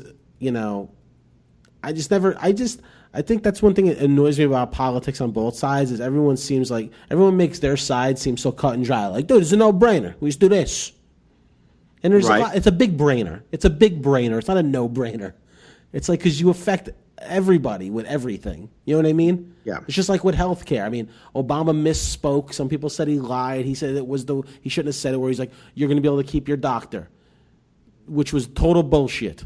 Right.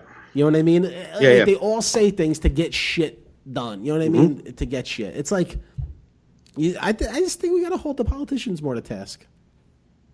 You know? Yeah. And don't be angry at the guys that lied, that won. Be angry at the guys that can't fucking sell it to beat them. That's the thing, man. That's the problem. You got to be mad at the people who are outright lying. But light the fire under your people, though, man. I get it, but do you understand the lies that they're putting on us is so, they don't care about your life at all. I get it, but what the fuck are the Democrats saying where these lies are being believed? Why don't you hold them to the fucking task? Why is it always against the other side that the lie won, they're doing the bad shit? We all know it's bullshit. Why don't you hold your guys to task? Let's put it to the comedy world. Okay?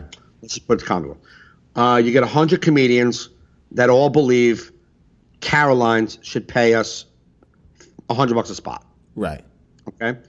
Caroline's said no. Okay. Right. We go to Gotham. We want $100 a spot. Gotham's like, no, we're not giving $100 a spot. Yeah. We don't give $100 a spot either. Broadway, we don't give $100. Every club says, no, we don't give $100 a spot. We give $50 a spot. Just kidding. That's what we give. Yeah. Okay. So there's 20 club owners, 500 comics. The 20 club owners won. Unless we don't do comedy. So we all want to do comedy. So the 20 club owners won. So if we don't all get on the same table, on the same page and try to work together, we still have to do the job. Yeah. Right?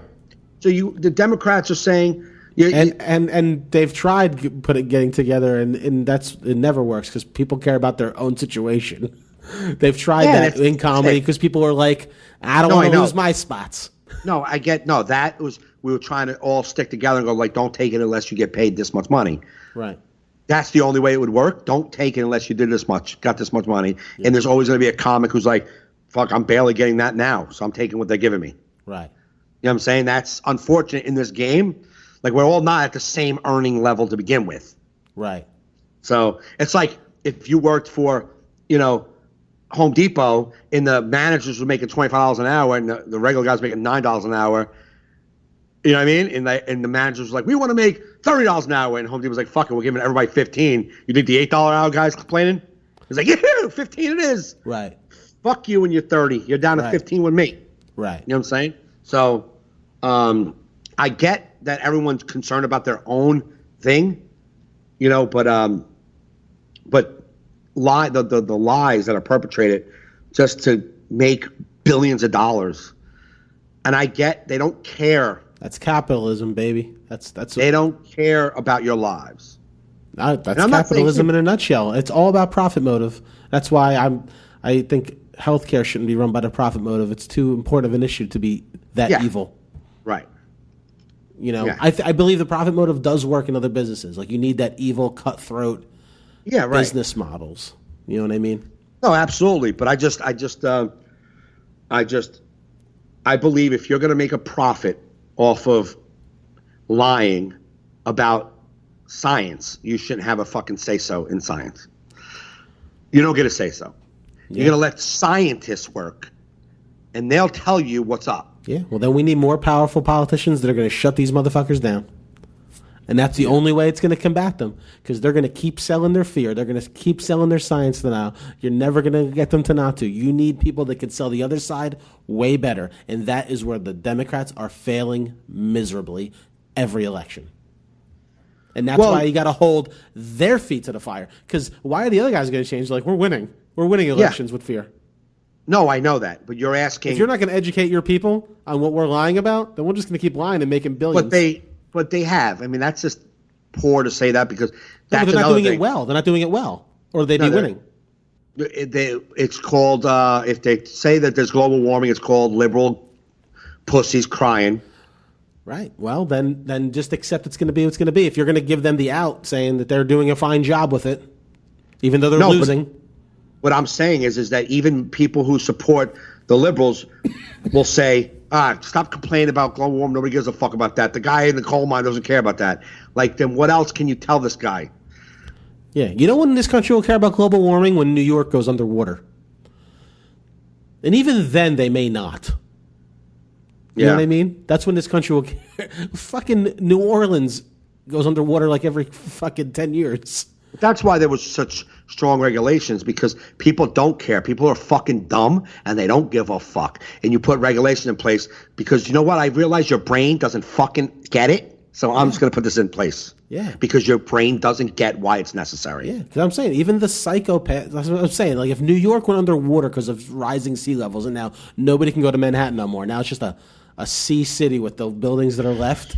Right. You can't live there. The rest of the people in the country are going to be like, so? Right. So what? That's just the earth correcting itself.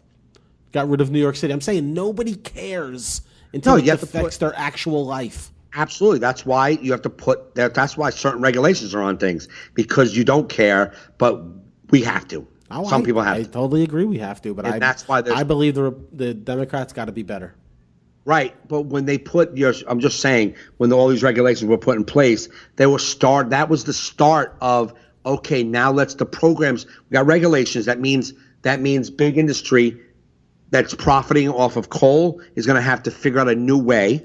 They're going to have to come to the table. Since there's regulations on them using coal, they're going to have to come to the table and try to figure out a new way so they can make profit again. So these regulations don't affect their bottom line. Maybe they'll come up with a new way to replace coal. But they're so stubborn, they were like, fuck you. We'll just convince the poor miner that it's not real. Yeah, because it's working for them. Why would they change? It's working for them. Right. So they're not going to change. No, of course, being shitty is working. I get it. Yeah. I get it. But how do you combat that? You beat them in elections. So you go to your polls and you go, hey guys, just want you to know this, like, global warming is really bad. It's really going to affect us. It's affecting us. Tell us something else. That's really the thing we're saying. And it's affecting us. That's what else you want me to say. I want to give you a lie? I don't know what you want me to tell you. So the people will vote for the bullshit over the truth. Because the truth is too much. So what's the solution then? That's what I'm saying. That my point is, you're like, these liberal fucks got to get their shit together, but they're coming with that shit, and then they're called liberal pussies and overreactors and lie and just. So then what? So then okay. So we'll say they've done all they can do. So we'll just have to live with the way it is. Look, I don't ever go there, so that's not my solution. So that's not. Well, I mean, what's your solution now? There's nothing you can do. Yeah. If everyone's not going to get together and fucking work together. It's just not going to work. No one's going to get together. Like I said, you're not going to get rid of coal till you have a viable job on the other side of the street. That's the only way those people are going to change. That's what my point was from the beginning. Those people. But solar is a viable option. No, there's no job. I'm saying, but I get it's a viable option if scaled properly. But until there's a factory for people to walk into to do this, that will never be the thing. No one's ever going to go voluntarily without there being a direct replacement. You know what I mean? It's never going to happen. So you're going to have to realize that, unlike Easy Pass, which was a private thing, you know what I'm saying? Yeah. You're going to have to realize that, all right, as a government, as a whole, if we all believe climate change is bad, we have to create subsidies to help the coal miner survive until we can get his jobs up and running. But we have to start to shut down coal. Now, when you have greedy right-wing even left wings, there's greedy motherfuckers out there. They're not going to go, hey, let's do subsidy right. We got to help the coal mine. They're going to be like, science is fake because we profit easier off that. So then what's the other angle? How do you get it to happen? How do you get a factory to build a factory so you can start building solar panels if that governor doesn't support it because he believes climate change isn't real? You got to vote him out. Get your guy in. Can't vote him out when that governor tells the people in the coal mine, I just want to see you eat, guys. Well, the new guy's got to get a new message to talk to them, speak to them. He's got to figure it out or shut the fuck up. Either figure it out or shut the fuck up. Because if you ain't giving them an alternative, they ain't voting for you. And that's about as simple as elections can get. If you're not giving an alternative to what... I wish that was true, because they voted for the Republicans with no alternative to health care. Please. If that's the truth, then they're fucking retarded by select retardedism. What was that? Okay? What was that Ronald Reagan thing? Forget, I'm just saying, they voted for Trump because they wanted to get rid of Obamacare, but they had not even a speck of what could be, and they voted anyhow. You know why? Because the fucking right wing sold them on this fucking Obamacare is hurting you, and we're going to get rid of it, and that's all they heard. Yeah. They didn't hear anything else. But they voted for Obama, so he sold them on something for the 2 terms before that this current administration couldn't. So they can be sold. It's just by the right person and in the right way. Of course, we know that. Because by your logic, we just got to give up every election because they're just going to keep saying the same thing to these people. And No, there's no but way to beat them. I'm saying though, if we're going to say, oh, what are you going to say? You got to promise these people. They did. Obama had solutions in place. They fucking ripped them all out. When they lost this election, all the things that Obama had to roll were ripped. Yes, the Democrats fucked up by putting this shit because team the together. Democrats can't win midterms either. I'm telling you. You know what? You can keep. Bill Maher says it too. Keep losing elections and keep acting like you ain't doing nothing wrong. Keep acting like you're fucking running perfect elections. Keep doing it because you're just going to keep losing. Fucking quit being fucking pompous and thinking everybody should think the way you should do and start talking to people like people and figuring out solutions for their lives. You know what I mean? When is Mother's Day? Sorry. May what? I don't fucking know. May 14th. Okay. I just got a text about something. They lose elections. They lose elections constantly. They can't keep hold of Congress or the Senate. They keep losing because they can't talk to people. You know what I mean? Yes, I agree. Be better. Be better, man. How about just fucking get your people to be better? We need better people running. That's what I'm saying. If you want to beat these people, if you want to get these new things, Absolutely. Obama could have got it if if the Democrats could have won the midterms, then we would have control and get shit done. We need better people. We need stronger message. We need a stronger message, and we need to be able to say your fucking side is full of shit and hold them to it. They are full of shit and lying to you. Yes, you're being lied to. Don't be suckers. You're being lied to. Yeah. That's what needs to be done. You want to have balls? You go up there and you say, these motherfuckers are fucking lying to you, to your face. Yeah. Because that's the truth. That's what they need to be educated. That's what the whole point was about the coal miner. Yes, the guy thinks he's got to get his meal for his family because he's being lied to. He needs to be fucking shaken and go, dude, it's going to be even harder to win elections now because a guy just won an election where we showed that he was lying. We showed that he was this. We showed that he was that. We showed all these bad things, and they're like, we don't care. You know why? It's going to make it even harder to win elections because we've all established it. Shit that would keep anybody out of office. Nobody cares. The bottom line is the candidate that ran against him was horrific. Right. And they didn't give a fuck how much they were being lied to. They didn't believe a word she said. Yeah. They didn't want her in office. That's it. Yeah. They didn't want her. Bernie would have won. Maybe. Better chance. He would have won. Yeah, better chance, but because they wouldn't have had the hate part of the Bernie. Yeah. I just had I have a hard time believing these rednecks would have voted for a Jewish socialist. Yeah, but it would have been purely based on policies versus personalities. Yeah, I don't know. Whatever. I mean, we're stuck with this shit for 3 more years. More than 3 years. We've only been in 100 days. It feels like it's not just the shit we're in right now. It's just in general. It's in general. I'm not smart enough to know the answers. Who is? But you got to be. I'm not like I can't. I'm not the guy to go. Well, I'm not smart enough. I'll just sit over here and play video games. I'm gonna try to figure out. No, I'm gonna sit here and record a podcast. I'm gonna try to figure out. I like to engage myself in the world I live in. Oh, I do too. But sometimes you get to the point where you're like, it's like, do you ever like you talk in circles and it's like it's just it's like what do we? You know what I mean? You just get sick of it after a while. I do.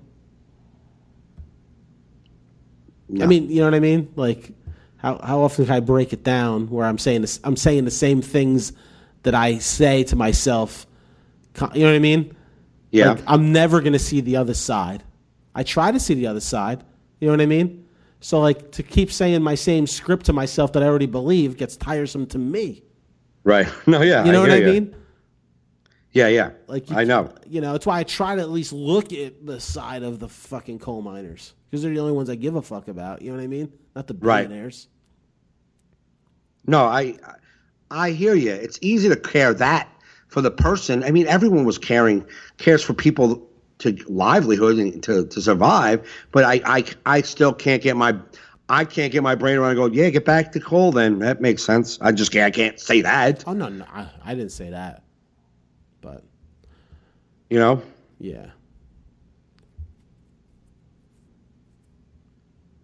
So. You done with your email?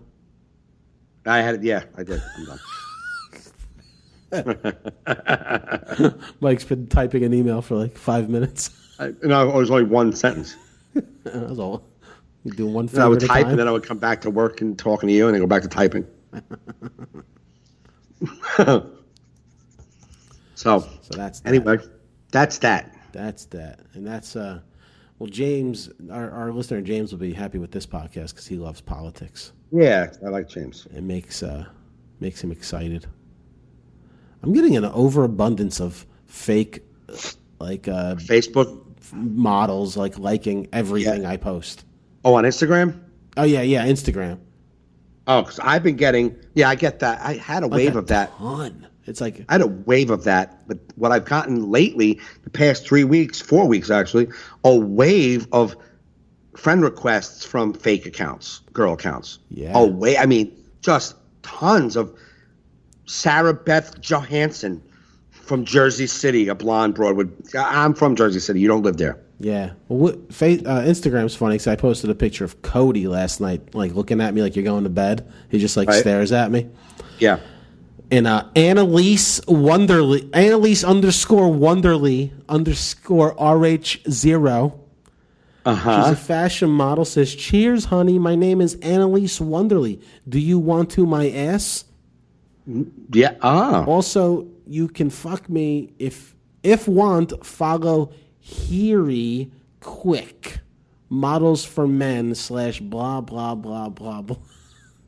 And she's in a bunch of wedding dresses. Then I got Mia Fackler QG5. So you're saying this girl's not real? Oh, and she also says, "Wanna my ass." What? It says, "Wanna my ass." Wanna? I want you. If you want, follow Hiri right new. Wow. NOOOW. That's serious. Nate. A lot of fashion models liking pictures of my dogs. You hashtag that? Is that why? I hashtag Corgi. So you hashtag it though, like hashtag Corgi, and he shows up in. But they like everything, right? And they start following too. What you gonna do? Yeah, they follow you, and then you look back, and then they're gone because they weren't real. It's bizarre. Bizarre Instagram, the social media world. Yeah, I get a ton of I don't know what that was. I just fucking erased. Oh well. Important email. Now it's some YouTube comment on my video. Oh, okay. Cool. That was a good video that I put up. It's kind of like. That was a very good video. It's got 1,200 views and 125 likes, which is 10%. So you got to be like, it's right there, right? 1,200 views, 1,200 views, and 125 likes on the video. Oh, okay. Yeah. That's 10% of the views. Took time to like it. Yeah. That's good. And like 15 shares of the video. That's awesome. Yeah. It was good. Do you like putting your act on YouTube? Just this one because it was quality. Yeah. It was a quality video. It was like really done well. And it's 5 minutes set. So Yeah. It's not my act. You know what I'm saying? Yeah, no, I know. Yeah. I don't want to put on large clips. Right. I haven't put up anything since July 2014. Yeah. And in 2015 when I did the Gotham live, the second one, I put that up. But that's all I have. I have 2 videos from us doing Levity. 2 videos from Access, and then this new one. That's it. Yeah. Yeah, I don't put a lot of stuff up. You don't put any clips up ever? I put little clips here and there, like a minute joke. Yeah. There, nothing. Just like half of the time it's jokes that I'm like that I kind of like. They're like jokes that I don't love. You know what I mean? Yeah. I don't want to put like all my best jokes on it. Then because people that see me at Uncle Vinny's, because I guess like they'll get like a ticket with my name on it for free at some tricky tray. Yeah. And they say, "Yeah, I went on YouTube and I saw your stuff, and like I like all your other stuff." You know what I mean? Right. Yeah. Or whatever, you know. Yeah. People do go research who they're going to see for sure. I got a guy when I was out in McGuire's. He came to the show and he came with his group of his friends. Like it was his birthday, and he was given an option what he wanted to do. And he came on McGuire's site, and he saw my name and YouTubed me. And because of my ass worm video, he's like, "I'm coming to see that guy. I want to go see that guy." Yeah. And he made his birthday because of that ass worm video. That's the one thing that sucks. The ass worm. I don't do it anymore because I try to sell my CDs, and it's like the closer on the CD. Okay. But if I'm like in a show and I'm going to do an hour, sometimes I'll do Ashworm at the end, and people buy this. I find people buy the CD just because they want to hear that joke again. Sure, and it's who cares if you're doing the closer of your CD? Yeah, you know what I mean. I just did 50 other minutes. Yeah, that's what makes me feel good that I can do a show for an hour. At that casino, I did a show for an hour, and no jokes were from the 50-minute CD. Yeah. That's good. We've been doing that for a while now. You haven't done that CD set in I years can't or so. remember. I can't remember it. Yeah. I can't remember the fucking jokes. Like, I couldn't tell you probably if I had to. I looked at my notebook the other day, and there was so many jokes that I just don't do anymore. It's weird how they just find their way out of your set. But I'm seeing some of them, like some of them are pretty good. I should replace it with some dog shit I've been saying lately. You know? The only things I've done on my CD that are, like, I've done are the blind bike, Braille. Yeah. Deaf kid area playing in the streets. Yeah. Those jokes I did because they were at the end of the CD. They got, I would say, out of all the material in the CD, they got the most laughs. I liked, and they have never been a solid staple in my act. Right. Like blind bike, Braille, deaf kid in the streets have never been in my act every show. They never were. So like I put them in every like 3 or 4 weeks. I'll do one of them because they're fun. I love doing them. Yeah.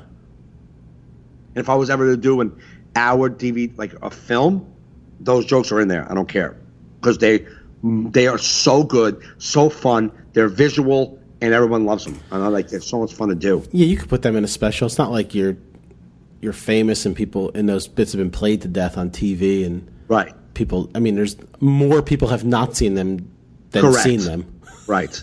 You know what I mean? Yep. It's not like you Louis C.K. dropped a special now you're still doing that joke. Yeah, right. I was gonna like I was thinking if I ever did come up with another CD, just a CD, and I thought the quality was a lot better, and I thought the jokes were really better. I was gonna say my debut CD again. Debut CD again. You should make a special though, because they're so cheap to make now. Yeah, I know. You know, video's so cheap to do. Yep. Yeah. You're a visual comedian. You're not a joke guy. No. You're a fucking performer. Right. Like, that's like I like your CD, but I just don't think it's I don't think people get you if they've never seen you. Right. Now, if they've seen you, they can visualize you doing these jokes. But if a person just their first time hearing you on like Sirius Radio or something, it's just it's just not. It's just not. You're 100% right. I thought about that the other day when I did Bananas, and these 3 people, they were together. They bought each one of them. They were all together. They all 3 bought a CD. Mm-hmm. They were like, "Oh my God, you're so funny!" And I'm like, when they left, I was like, they're gonna enjoy that because they just watched me for 30 minutes and liked everything I did. They're gonna listen to that and they're gonna be able to draw the connection. Right. It's the people who I've never seen, like that bought them online. Like I don't even know how do they know what I look like. Like, do they get the whole impact of the joke? No, they don't. That's why I want to do a special. I want to do something. You should. I think that's the only thing in my career right now that I can 100% control. For sure, and you could sell it yourself. Yep. If it doesn't go anywhere, I can sell it myself. Yeah. So that's my goal. That's my goal. Yeah. Just coming up with and I've been listening. I've been like working harder at listening to my material, writing out the jokes, writing them out word for word. Yeah. And seeing how I can like lose a word, put a new word in. Like, I don't know. I'm just working a lot harder on my material. Than just going up and being funny. Like those two showcases I did do 2 weeks ago, for some reason, really just there was a thing I was not being able to get mentally for my whole career. Yeah. And doing those 2 showcases, for some reason, a light clicked in my brain. And I'm able to write out my jokes word for word. Like I could be in the joke and type them out word for word. And as I'm typing them out, can be living in them and changing them as I'm going. Like I could never get my brain around that. Yeah, I do a lot of that. And now that these 2 showcases, working on them, I was like, whoa. Because I wanted 3 jokes to go in there, and I knew which ones I wanted for each one. And I was like, I got to fit this, and I want it to make sense. So how can I fit it and make sense? And typing it out helped me do that. Yeah, I've been listening to a lot of my sets, trimming jokes, it's weird because you listen to set after set. So like one set I'm killing and one set I'm not doing well at all. Right. It's almost I do bad more often than you probably do. So like I have this like like audio of me doing great with it and me doing shitty with it. Right. And it's really good to listen to both, because when I start listening to the shitty, I'm like, man, I am using too many words, because you really hear it in the silence. Right. You know what I mean? Yeah. Not that I recommend doing shitty to help your. It just happens to be going that way some nights. No, but I have plenty of audio where a set of jokes didn't do as well as they normally do. Yeah. And when I listen to it, it's usually my timing of it, and it's usually my delivery of it. Yeah. It's usually in the delivery of the joke for me. Yeah. Like it's usually how I could tell how I sold it. Right. Like, oh, I didn't sell that Just right weren't at in all. it. Yeah, me too. Yeah. I'm not in it. But when you're not in it, you really realize how many extra yammering Unnecessary words you use. Yeah. Because it's really easy to, like, when you hear a crowd killing for your joke, you're like, this joke is brilliant. Yep. But it's when a crowd's like, meh. You're like, wow, it doesn't sound that great. I do sound like a yammering ninny. Just fucking, you know? Like when you're not comfortable up there. Right. And you just like, you're like, my brain's not working. I can't fucking get these thoughts together. What the fuck? And then you hear a joke like that, you like say like I have a joke that has 6 or 7 different punchlines throughout it. I'll get the first punchline off, and it'll be good, and then I do some sort of freestyle in between that one, the one punchline to the next punchline, and stretch out the punchline further away from the first punchline, like further than it had to be. Yeah. Like what you do all that mumbling and rambling on, like, you know what I mean? Tags that weren't, like, just yammering. Yeah. From like, if I like say, I'll do, you know, my doctor said, you know, he came in the room, he doesn't know me. He's like, wow, you look horrible. I'm like, you don't even know me. What the hell's wrong with you? Like, that gets a good laugh. And then I'll go, yeah, you just made me feel. And then I start using extra words and like talking more about it. And then I stretch out from where that first laugh came in to where the next laugh comes in, where you can't just walk in and diagnose me off my face. Like, if I shut the fuck up, just bring that closer. Like, yeah, you don't even know what I look. I can always look like this. I could be here for my ankle. You can't just walk in here and diagnose me off my face. That was funny altogether. Right. What I would do is, you can't just walk in here and I mean, I could be here for my ankle. What the fuck's wrong with you? The guy, you just can't do that. How bad do I look? And I start like just trying to figure out another joke Just in keep there. describing it. Yeah. Yeah, and then I get to this part and it gets a laugh. But it's like, why'd you have to do all of that to get to that second laugh? Man, just cut that shit out. Yeah. That's a joke that could probably get a laugh off of silence. After the doctor says that. Yeah. And you just like just let it sit there. I bet that would get a laugh just like. It does. And then just be like, you don't even you know can't me. diagnose me from my face. That's how I always look. Yeah, I bet a silence. Yeah, if I've never held it long, but I've done like at the Gotham ones. I was like, what? He's like, you're. I've never been there before. And he walked in. He was like, you look horrible. And I was like, what? And I just stopped. I was like, what? You don't even know me. Like, this is how I can always look, man. Yeah. That face, like, they kind of see where I'm going with this now. Like, what do you mean I look horrible? You don't even know me. Those are my favorite laughs of a whole set. Is the silence laughs. Yeah. That means they're totally with me. Engaged, right? Yes. When I get a laugh on a silence, when they're anticipating what I'm going to say, I'm like, that's the greatest. Yes. Not like that casino crowd. They weren't anticipating anything I had to say, but good night. No, they were good towards the end. I was thinking about that. Wrap up. I was thinking about that the other night, because I'm like, towards the end of my set, I felt fine and more into it. I didn't know how to warm up a theater that was not seated. Right. It seems so overwhelming for me. Right. Like if I'm in a club with 120 people and there's shit going on, we're all there. Yeah. We're all like in this little group. I could be like, hey, come on, sit down. Yeah. But when you had like, let's say 250 people were sat when I got out there, but there was still 200 people pouring in. Right.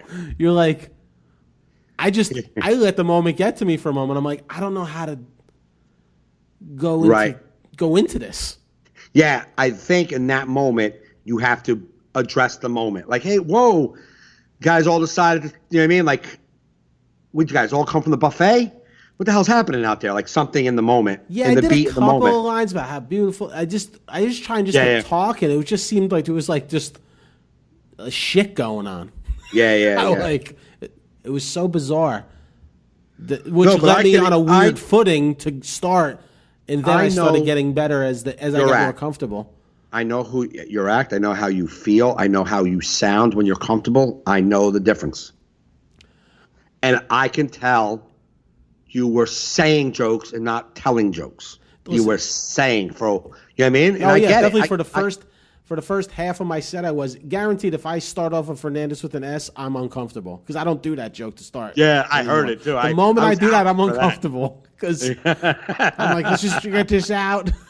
if I bring that, I was just like, I think you should because once I got into my normal opener, I was comfortable. Once I started did the Natalie Holloway in Vietnam Vacation. Right. But oof, I was like, what the fuck, man? But I think, and this is just for your next bigger show like that where it's like, you know, a little disorganized. I think you really, really, really got to sit in the pocket and just be totally in the moment. Forget fuck material. Forget where am I going with this jokes. Fuck it. Just totally be in that moment. Yeah, it was weird though. I don't think I could crowd work that moment. It was crowd work. You could have just crowd worked what you were feeling in that moment. Not crowd work, but like, holy shit, people, this is old. Have you ever, something. Address your moment. Yeah. And that will probably put you at ease. Yeah. I was thinking of a time when I saw Mark Maron headline and Mike Lawrence was the opener, and literally the theater was just kind of like no one was sitting. Right. But they had to start on time. Yep. He just came out and was just doing jokes, and they weren't hitting. And then as people realized there was a comedian on, right, it started hitting. And I just said to myself the other night, I'm like, you know what, man? You're not going to probably kill that situation off the top. And I knew because I wasn't uncomfortable backstage ready to go out. Like when I'm watching the way I was being brought up, and I'm like, this is. Right. Like it did, I don't know. That was a funny thought that I had in my head because I don't play big theaters. Right. So when he introduced me, I'm like, man, it takes a while to get to this microphone. Yeah. Like the rooms we play, it's like the mic's like right there. You're like, boom, I'm on stage. Yeah, right. He's like, Joe, and I'm still striding. I'm like, wow, I'm not there yet. This is a long. I got winded getting to. I'm like, Jesus. A big stage. You were strolling it though. You moved more than I did. Yeah, well, because I don't know. I was in another world for about 10 minutes of my 30-minute set. I was outside myself, watching myself. Right. Like, what the fuck are you doing, man? Listen, man. That's once I got my sip of water that I spilt on my chest, I was like, yeah, let's do this. That was funny because the guy Badger. The guy, the stagehand, Badger, the stage manager, he was like, "Hey, man, we got towels if you need it." I'm like, "No, what am I, a black act? I don't wipe sweat on stage." We made fun of the towels, and then I was upstairs. I come downstairs. Joe's been on stage for about 15 minutes. I walk out, and he's like, "Could have used that towel. He spilled his water right off the bat." Because the water wasn't towel. Before the show, I go, "I'm just bringing out my own water. The seal's cracked." Yeah. But I left it there. So I'm like, all right. Once I got out there, I'm like, there's a water here. So when I needed water, it just was this whole like crack, and I'm spilling. I got the wireless mic in my hand. I'm like, this ain't going well. This is just. But then I'm off stage. You're on, and I'm up setting up your CDs on the table. It's a casino crowd. People are like leaving and like going in and out. People are giving me compliments. So like it never goes as bad as you think it goes. Absolutely. You know what I mean? Yeah, absolutely. I'm not used to playing theaters. I was going to say that. I think you just have to understand that it is a different muscle, and it is going to be your first couple times is going to be uncomfortable. Well, even the theater I played for Joel and Adam, the crowd was sitting and ready. So when I got out there and started performing, I just started doing well. Right. Because they were focused. They weren't Yeah. being sat. I mean, right. The funniest thing that happened was literally when I did a blowjob joke, and the woman just got up with her walker and started wheeling herself out. I just did I was like, that was just funny to me. I was like, I love that. But I wasn't. Good venue, I wasn't. It was a great venue. I hope to be back there. It was, it was good, good stuff. There had to be 450 people there. Yeah, at least. But it was good. But yeah, you know what it is in a theater too? Like, I don't feel like I know where to look. Like a while I was looking at the people in the pit. I was like, I'm in a club, just looking down. Yep. But then I'm like, are we should I look up? So I started looking up there more. And that's how I know I can't do well if I'm focused on where the fuck I'm supposed to be looking. I'm not in the moment if I'm worried about looking. If I'm worried about, am I looking down there too much? Am I looking, you know what I mean? I never think about that in the club where I'm looking. Yeah. I'll look to the left, look at the people up left, look to the back, look to the people on the right. But when I deliver my punchline, it's always to the front, back to the right when I'm talking, punchline to the front. Yeah. Yeah, I think I had to make it more smaller in my mind. Just left, right, just perform out. You know what I mean? I was just my monitor was just on too many things. Right. I'm like, why the fuck is that person walking over there? Like, what the fuck? I'm telling a joke. I'm just worried about everything other than what the fuck I'm doing. It's just like, what the fuck? But what's funny about being that now is I'm seasoned enough where I can still get results even though I'm whack out of my brain. Right. I've done this act so many times that it's like. But you also know when you're done, you go, oh, I see where I was not a part of this.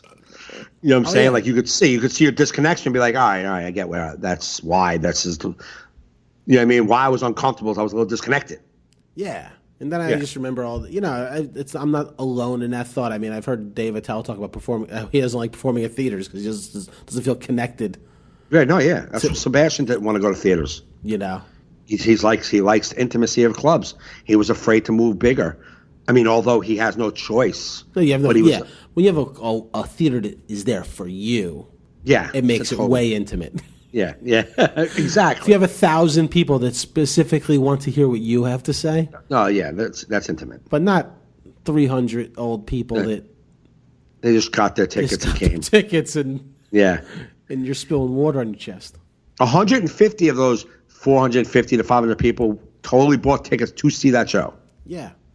Oh, and the rest, it was a good crowd. Yeah. No doubt. You know what I mean? There were some weird people that got up and left and were fucking like right to the slots. Like, I've seen enough. Yeah. That's the one thing about casinos, man. They just pour out, man. It's over. Yeah, it's bothersome. Like, I was up by your CD thing, and it's just like walking out. I'm like, yeah, it's almost over. It's like he's literally. Would you think this is just a run-on show for hours? He's been up there for 50 minutes. Yeah. You've liked it for 50 minutes, and you're coming now. Yeah, I don't want to wait till the guy says goodnight. Like, if you leave him the first 10 minutes, I say, this guy stinks. Right. Yeah. Don't leave after 50. You gave me 50? Yeah. I couldn't give somebody 50. No. If I didn't like them? No, they liked it. They just wanted to go gamble. Yeah, they just got to gamble. They just got to gamble, man. That's it. Like, maybe they got, like, shuttles coming. They're like, the show's going to be here in an hour. I want to get some gambling in. Yeah. No, it was a good gig. I can't believe how fast the pay came. It was like the next day at my house. I just got it today. You got it next day? Yeah, I was like, what the fuck is this? I just got it. Nice. When I went downstairs to get my coffee, it's in the mail. Beautiful. Wow. I was happy it was there. I was like, I thought Thursday gig, they probably, sign off on it Friday, mail the check out from fucking Waterloo, get it here Wednesday or Thursday. That's how I thought it would be. But you got yours Friday. I got mine Friday. Yeah. And maybe mine was there Saturday. I just didn't look on the stairs. Oh, maybe. Because my parents put the mail on the stairs. Yeah. So maybe it was there Saturday. I just didn't pay attention. Well, man, marathon podcast today. 2.5 hours. Yeah, man. Boom. Extra special. It is extra special. All right, what you got coming up, man? I don't know. Cool. Wasn't it you said, Aaron was like, how do you, was it you or Aaron was like, you never know when your gig is, like, every time he comes to the part where you're like, what do you got coming up? You're always like, hold on, let me say. Like, Yeah. like how are you never ready for that? You know it's going to happen every show.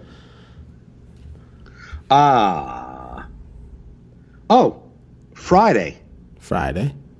Can we do this in the beginning of the show? Remember we said we were going to do that? We'll do both. We'll do it now. Okay. Well, Friday, I will be at the Brokerage. One show headline and one show only Friday night. Nice. That's the 21st, 8 o'clock show. Beautiful. And Saturday, I'm doing a fundraiser. I think it's a fundraiser in Pompton Plains for James. At the comedy Definitely. shop? I don't know. But it said it's for James, Pompton Plains. So it might be at the comedy, but I know it's not. It can't be a regular comedy show for him. I don't think it is. Gotcha. I just did it in February. It couldn't be. Mike Gaffney back again in April. Nice. I'll be local Saturday. Maybe we can meet after our gigs. Okay. I'll be headlining a fundraiser for the Pagoda VFW. Me, Jackie Nice. Byrne, and KP Burke. Okay. We'll be doing that Saturday night. And it's And open to the Tuesday, public. I know just in case we don't do in case we don't get it out in time. Next Tuesday, I'm doing Ken's show, the Heathen show at Gotham. Just in case we didn't get that out. Oh, nice. Yeah, I may come out to that. Okay. hang So what do you have anything Friday? I have nothing Friday, just a Saturday show. Saturday. Where's that fundraiser? Where's that? It's in Pagoda, New Jersey. Pagoda. Pagoda VFW. It's a fundraiser for them. It's open to the public. Yeah. 8 o'clock show? 8 o'clock show. Okay. So you'll be, if I'm there, that's perfect timing. We can meet somewhere in the middle. Even if you're in Pagoda, if you want to chit chat, I came back and went, oh, you came out there, whatever. Whatever. Go out there Okay. at Pompton Queen, whatever. We can have this discussion off air. People like this part of our life. They do like it. I know. They are like, where are they going to have food after? That's what we need to know. We're not paying for that show, but we'll meet them at the diner. So, yeah, if you guys want to hang out with comedians, maybe we'll be at the Pompton Absolutely. Queen Diner around 10 Saturday o'clock or night. so That's Saturday nice. night. Yeah. All right, everybody. Thanks for listening. Thanks for downloading. Go to joefernandez.net for all my future dates. Go to MikeGaffneyLive.com for his. And you've been listening to All on Our Heads.